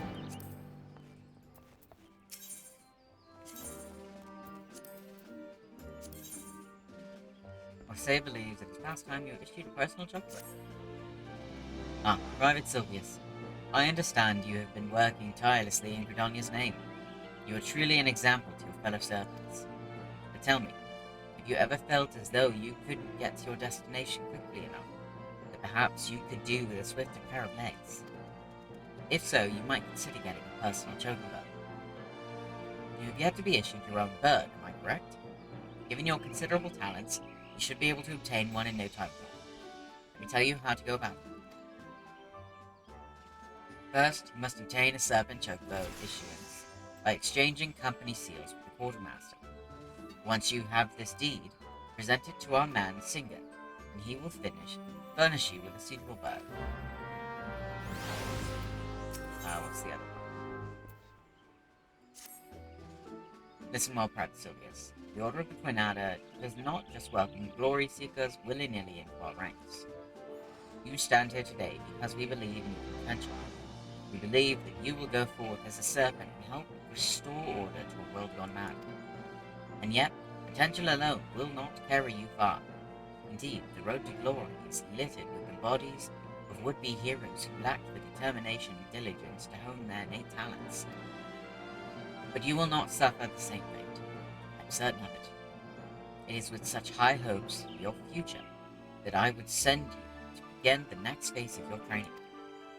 The venue shall be the Wolf's Den, proving ground established by the Eorzean Alliance to prepare Grand Company recruits for the battles that lie ahead. The Wolf's Den is to be found just off the shores of Lenosha. The ferry at Morby Dry Docks in Lower Lenosha will grant you passage there. Upon your arrival, seek out Storm Captain Koya. Lotuston. I've already taken the liberty of submitting a letter of recommendation on your behalf. Okay. My little football. Luciana, return. Dino Nugget. Someone's name is Dino Nugget. Oh my god.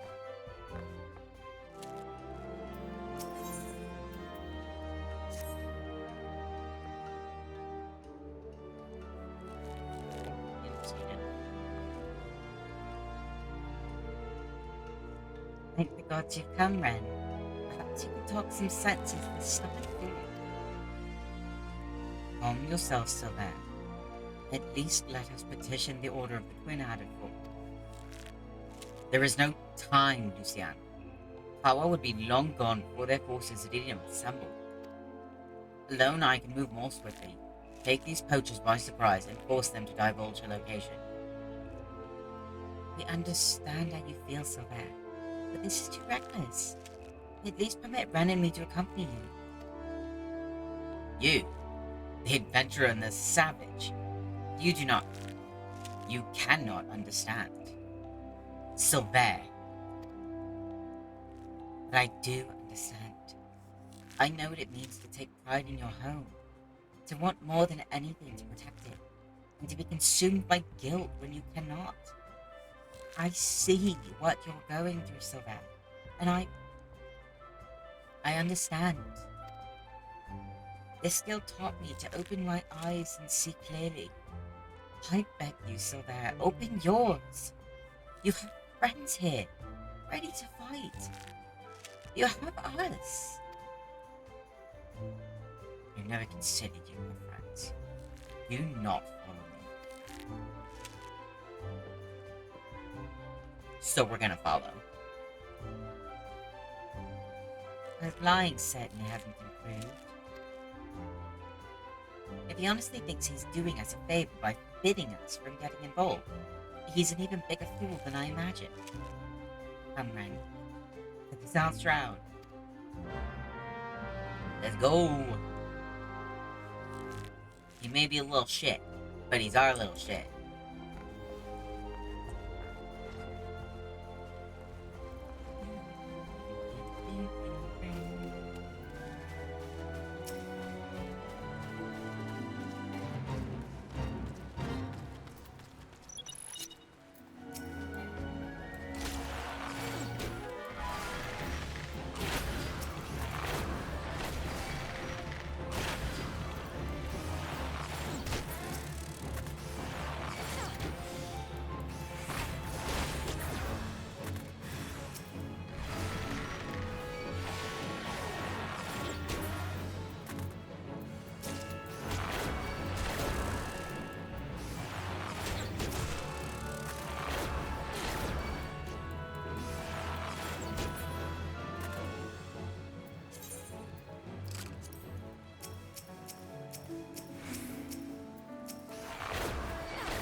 Good, bud?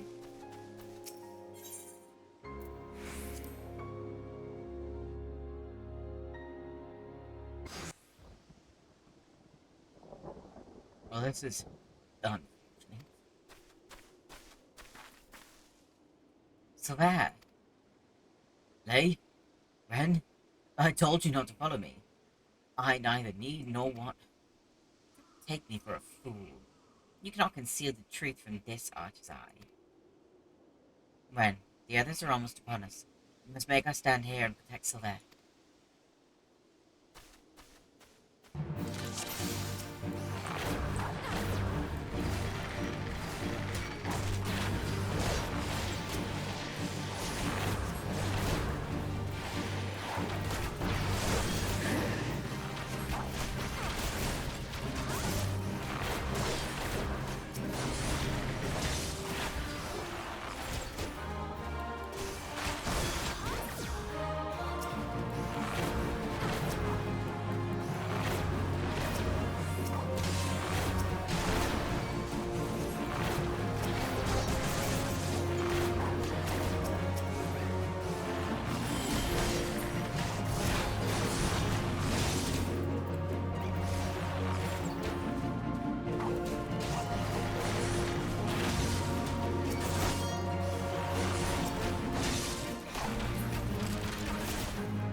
Tanya bastards, how dare you attack my people?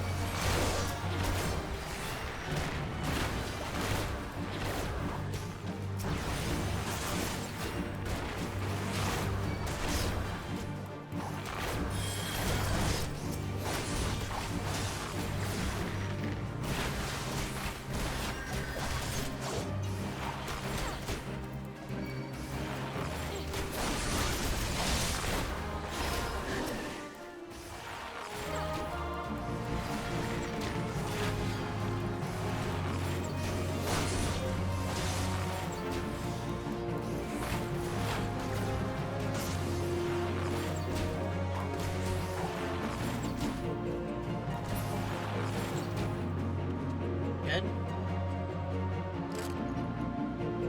Yeah.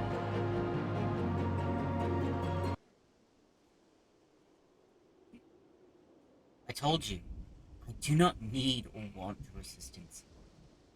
Quite why you have deluded yourself into thinking. You're the one who's deluded, thinking you could deceive us when even a blind man could see that you cover your mouth every time you tell a lie. Oh, she got you. Observe with intent, overlooking not the smallest detail. Discern your subject's unique characteristics, and recognize patterns in their behavior. I learned all these things from Luciane, and from you. And I'll be damned if I'm going to watch you get yourself killed. There's still so much I don't know about Gridania and wildwood archery. So much that I need you to teach me. I suppose fixing your form is the least I can do. Why do you... Power's gang is already on the move, but we have but one chance to catch them. Poachers throughout the 12's would use bone whistles like this one to communicate. With it, I believe we can lure Power out of hiding, assuming she has not moved on. So that's why you came to take his rot. This gang's whistle. Friend, you are determined to help me. I have a task for you. Power was last seen near Isamha, to the east of the camp, through a hollow tree trunk. It is a clearing where two streams meet, and F's are wont to congregate.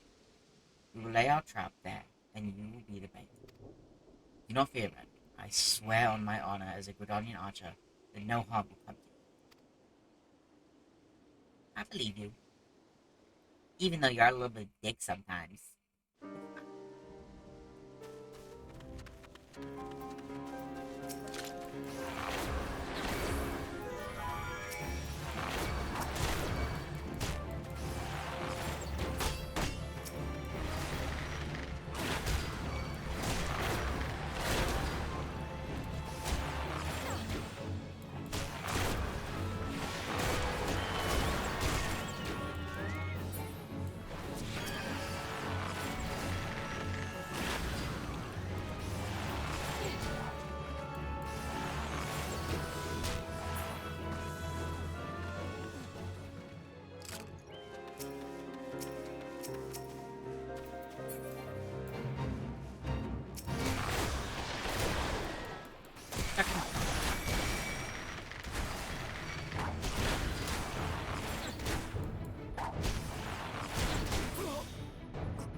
her too.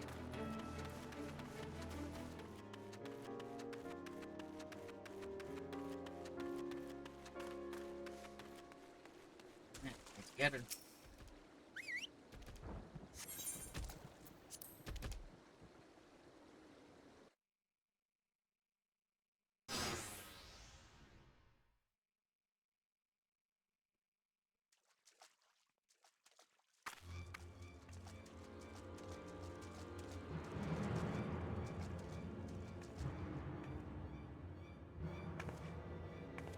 Bollocks. I knew I should have trusted my gut.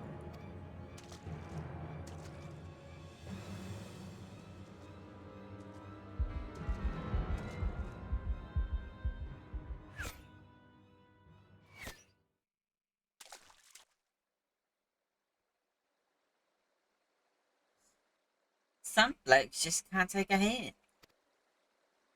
I do hope you'll forgive my forwardness, madam. No, no, sir. 'Tis most flattering.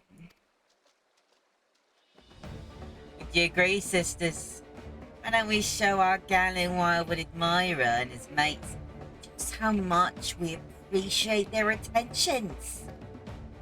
I hope you like it rough, darling. Got it. Okay.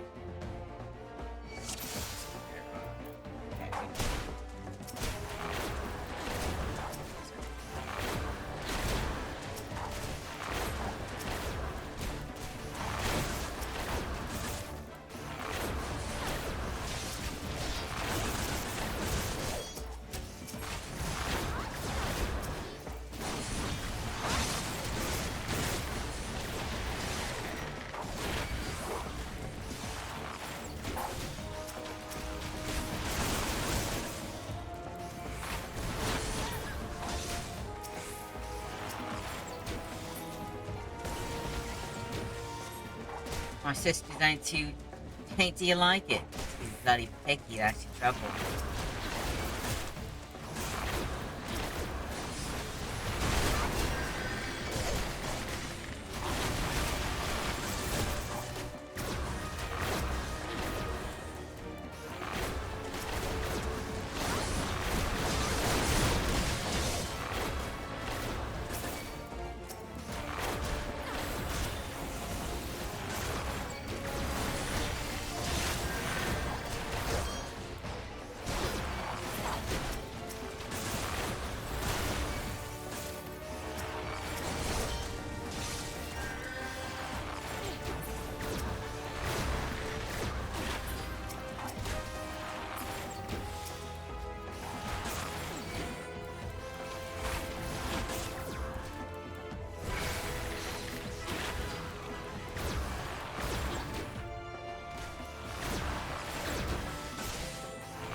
Me, or is it getting a bit chilly out? Don't worry, folks. I'll keep you warm and toasty. Oh no. Lay, Brand, spread out. Share the oil arrows.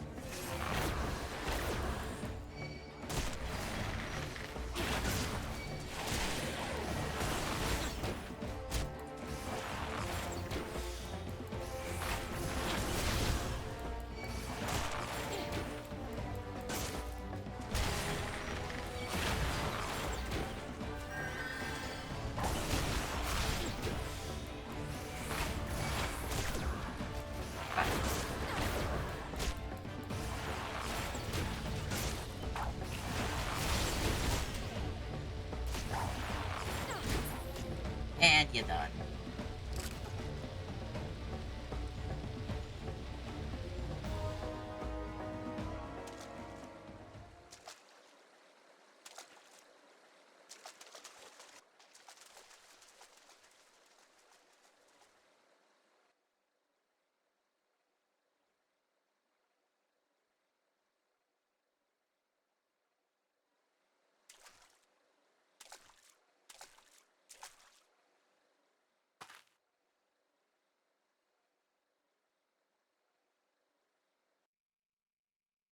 No, I thought you had no eyes for me.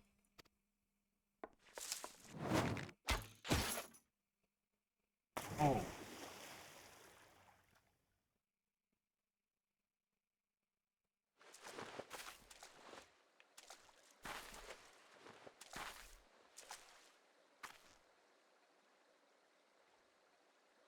I can't.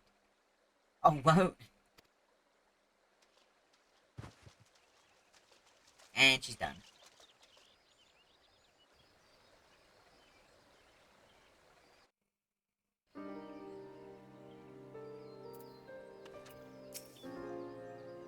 See it ran a perfect shot.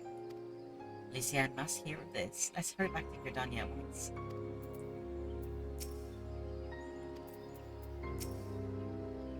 You learned nothing from my lesson. Your style is far removed from proper wildwood technique. Still, you acquitted yourself well enough, I suppose. I will see to Power. Should she try to escape, she will find me far less sympathetic than the last time.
further, should we say? And I'll need to see your serpent chocobo issuance.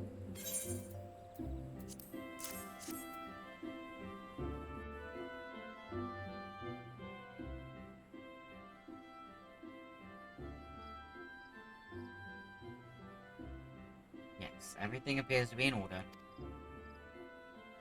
A moment, please. I'll be right back with your chocobo.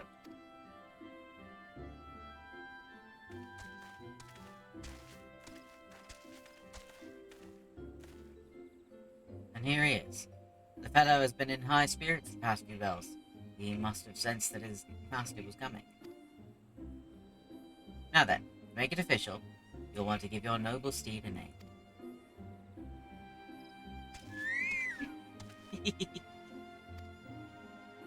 Petty cute.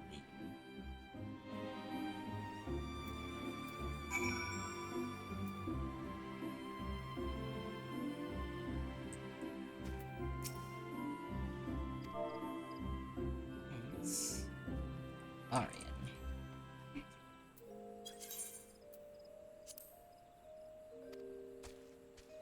That you could be.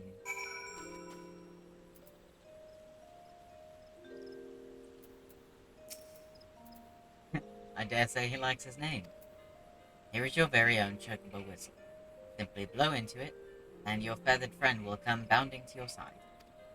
But do forgive him if he doesn't respond when summoned in crowded city areas or monster-infested glades. Chocobos are stout-hearted creatures. They have the limits. And lastly, I present you with your chocobo rider's license, as is required by law. And that concludes all the formalities. I wish you and your chocobo long years of fulfilling companionship. So precious. I got first the chocobo. Alright, and use the chocobo whistle.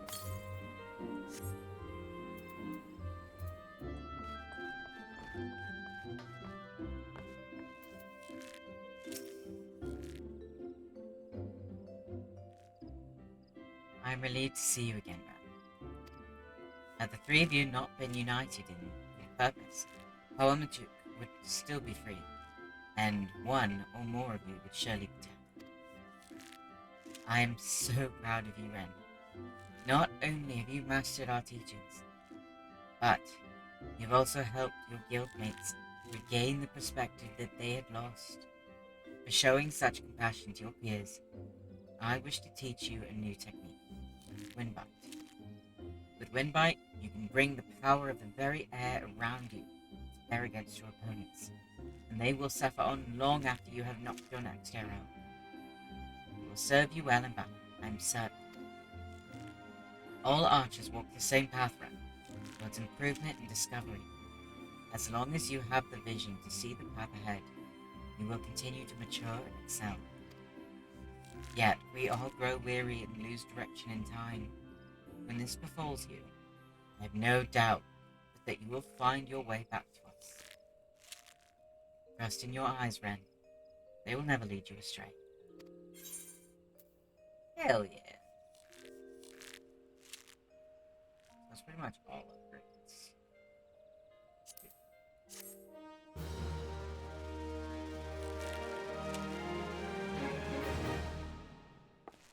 Fuck yeah.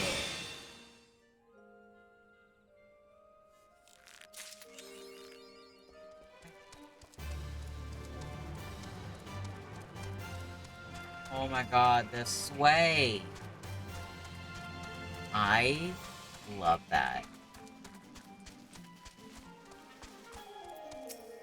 Chocobo keep.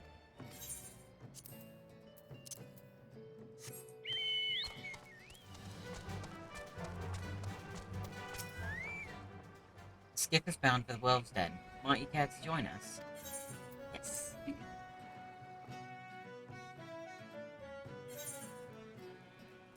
Alright.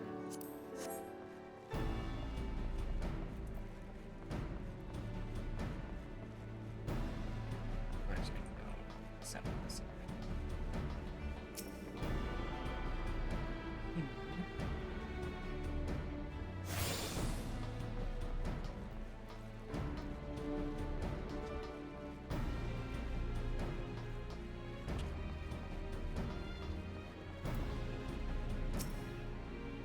I don't recall seeing your ugly mug around here before. Say the Huelos, ain't you? He said he was sending a new wolf to the den. Ah, well, like the right of the lit, if you ask me. Barely have fangs for the owning, but I guess I'm feeling God's damn generous. So I'll throw you a bone. Start yourself off with crystalline conflict. Them training bats are made special for feckless adventurer types. You can't tell sound strategy from a horse's arse. Still reckon it won't be dawn before you run home with tail between your legs, crying for your mum. But you can have a word with Lieutenant Gunji. Gunji the Lunji if you insist on giving it a go. You'll find him outside, assuming you work up the nerve. Stand up straight, maggot. This ain't no place for the weaker spine. Don't make fun of my spine. It's a little ouchy. That's fine.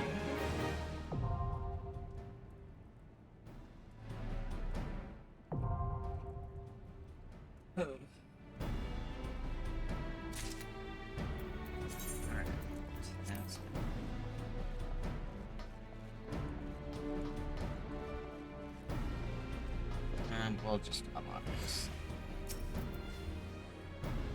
You look to be spoiling for a fight, newcomer. Not that I blame you, most everyone the captain sends my way is. You do well to vent some of that pent-up rage in a match of 3 crystalline conflict. It's the latest, greatest, and most exciting tactical training you'll find this side of the front lines. You may think me biased, given that I'm the one who came up with the rules, but nothing could be further from the truth. We receive countless calls to add more strategic elements to our training skirmishes, you see, and I simply put the entirety of my considerable skill towards answering them. Crystalline conflict matches challenge you to maintain control over all important freight, which you must transport safely to a designated location amidst the heat of battle. I've even designed special arenas replete with magic mechanisms to keep you on your toes. My brain stuttered there for a second. That piques your interest. My first recommendation is that you learn the rules in their entirety, lest you be pulverized the moment you step onto the field. But fear not, I am more than happy to discuss them any time.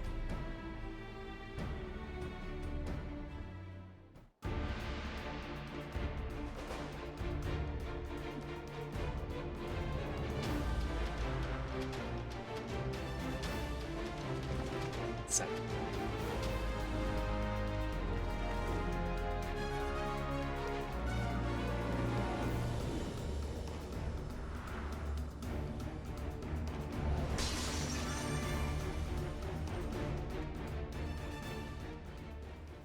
Crystalline Conflict allows you to take part in small-scale 5v5 tactical skirmishes. It can be accessed via the PvP section of the Duty Finder. Nice. Alright, so we have that. Got the right.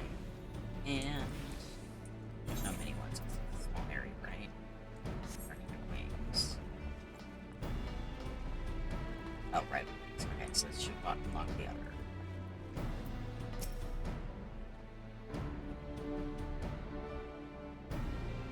Softnox comes to Wolf Place, learns that uplanders have many hard thumbs for fighting play. Softnox sees chance for busy deal, offers gobby hand lending for uplanders to have better fighting play. Crunch bone and smash still much.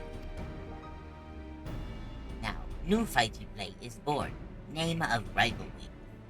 Machina of Gobmake help uplanders make much mayhem together. If Uplander wishes to fill brain case with knowings of rivalries, Softnox happy to give many tongue flaps.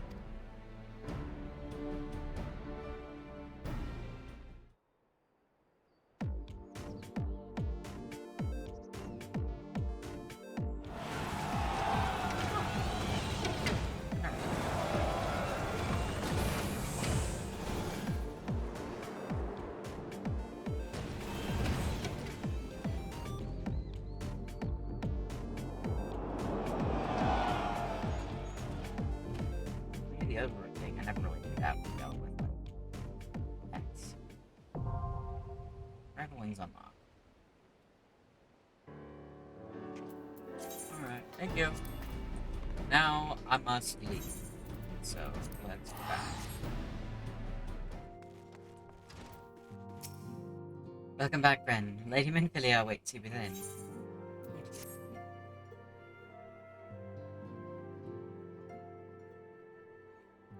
Welcome back.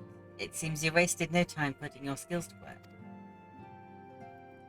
How do I know? Why, the recruitment officer called me to regale me. The tale of your heroics. The pride in his voice was palpable. We Scions are truly fortunate to have you with us, friend. Now, when we last spoke, I said that I wanted you to meet some friends. Did I not? Well, I neglected to mention that you have already met. Tataru, please show them in. This way, sirs. Oh, what's up, dudes? Thanks again for getting us out of that mess. I owe you our knives. But I don't think we properly introduce ourselves. I'm Biggs. And I'm... Gods, man, spit it out, will you? Wedge, at your service. I'm pleased to say that Biggs and Wedge will be staying with us for a while. Magitech-driven contraptions such as airships grow ever more vital to the city-state of Eorzea. As a neutral party, it was judged that we Scions should serve as the keepers of this technology. Of course, for this we needed the knowledge of experts, and so we requested the assistance of Garland Ironworks, who very kindly sent us two of their finest engineers. Our happy family continues to grow. On behalf of the Scions, I bid you welcome to the Waking Sands.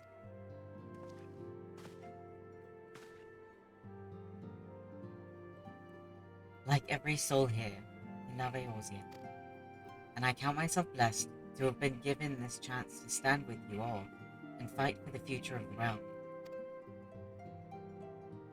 Never have I known such fulfillment, such happiness.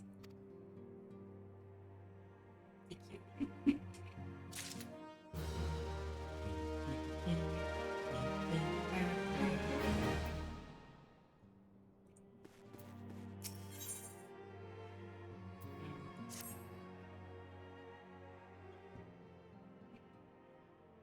Now, having set aside the formalities, we have a favor to ask of you. Eorzea, have the documents arrived from the students of Baldessian? Aye, my lady. They arrived but recently. Oh, Fenris. We have conducted a study at the behest of the Order of the Twin Adder. Papalimo, Ida, a synopsis if you would. Our task was to survey the behavior of the Sylphs, a beast tribe indigenous to the Twelveswood. Oh, how to describe them. They look like gisselcreens, floating ones, that worship the primal Ramu. Ahem. Though technically a beast tribe, Sylphs are blessed with a comparatively personable demeanor, conducive to peaceful communication. Offering us an invaluable opportunity to learn what the beast tribes know of the primals. While Ramu's existence is well documented, the Sylphs do not, or perhaps cannot, summon the primal any longer, insofar as can be ascertained, until such time as we know. It would be unwise to assume that the threat posed by the primal has passed. Which leaves Gridania with the added worry of not knowing what they should be worrying about. In that regard, they are hardly alone. What we can say with absolute certainty is that Gridania has its hands full fending off Garuda, who, I need hardly remind you, is among the most savage and terrible of all known primals. In short, it is essential that we approach the Sylphs in as diplomatic a manner as possible. Words and actions can be misconstrued. The only sure way to communicate our intentions is the echo. Winning the Sylph's favor may well bring us a step closer to mitigating the threat of the primals. Will you help us? I am grateful. Lovely. Well, as much as I'd like to help, I'm afraid I would be of little use to anyone in Gridania. A veritable babe in the woods. Ida and Papalimo, however, should be able to see the forest for the trees. Is that not so, Minfilia? Indeed. You are willing? Leave it to me. Us, Ida, us!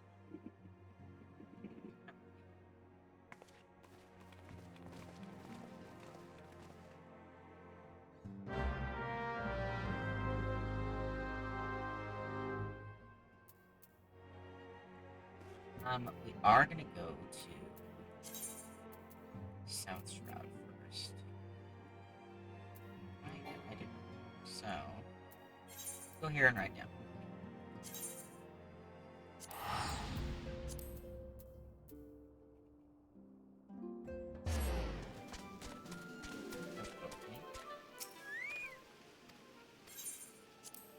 And the right.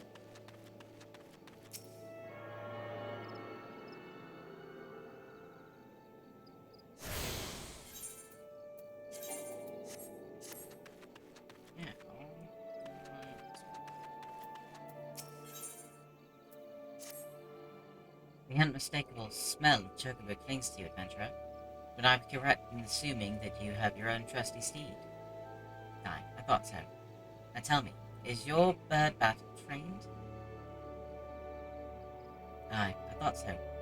Tell me, is your bird battle trained? If not, you might consider seeking the advice of Lugalov, the great bent branch metals. The Ishgardian native is something of a prodigy in all matters concerning our fine feathered friends. He should be able to help you attain greater affinity with your bird.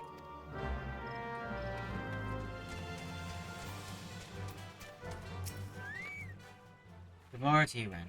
Is there something you need? Do you wish to have your chocobo trained in combat? This is no small request you make. Riding your bird is one thing. Asking it to take hurts in your name is quite another. I will help you train your chocobo, but on the promise that you will never unduly expose it to danger. Do I have your word? Very well. To begin, we will need a bunch of Gissel greens. You have my leave to pick one from the fields yonder. Turn here when you have. Get it? Train my bird.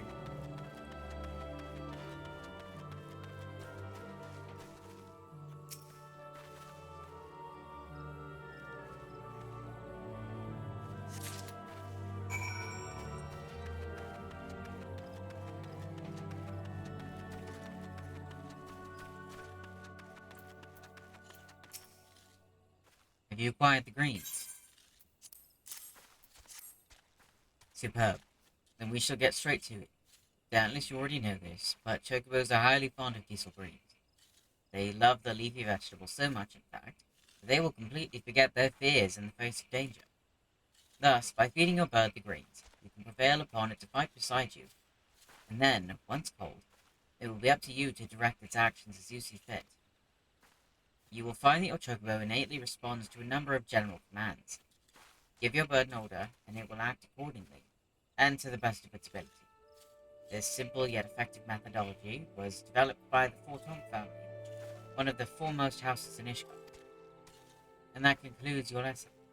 Of course, it is not enough to merely hear about practice. One must venture forth and attempt it oneself. Summon your chocobo with a bunch of Gissel greens, and together make your way to Sorrel Haven. Roots is that prowl the area ought to be a suitable challenge for you and your companion. Put down 3 of them and return here. And lastly, by way of advice, I would recommend you to keep an ample supply of Gissel greens on your person at all times. Our resident vendor will be able to provide you with as much as you can carry. Heck yeah!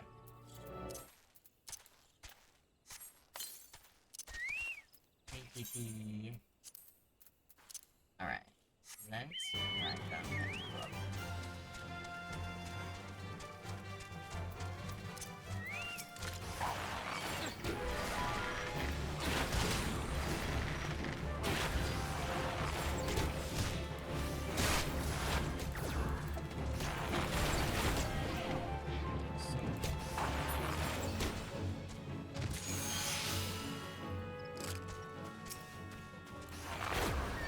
Bosom buddies.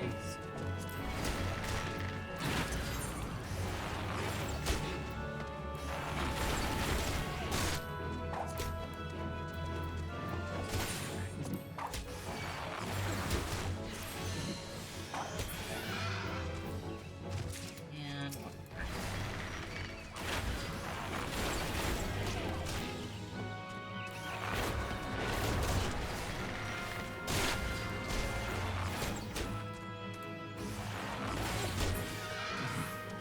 Nice.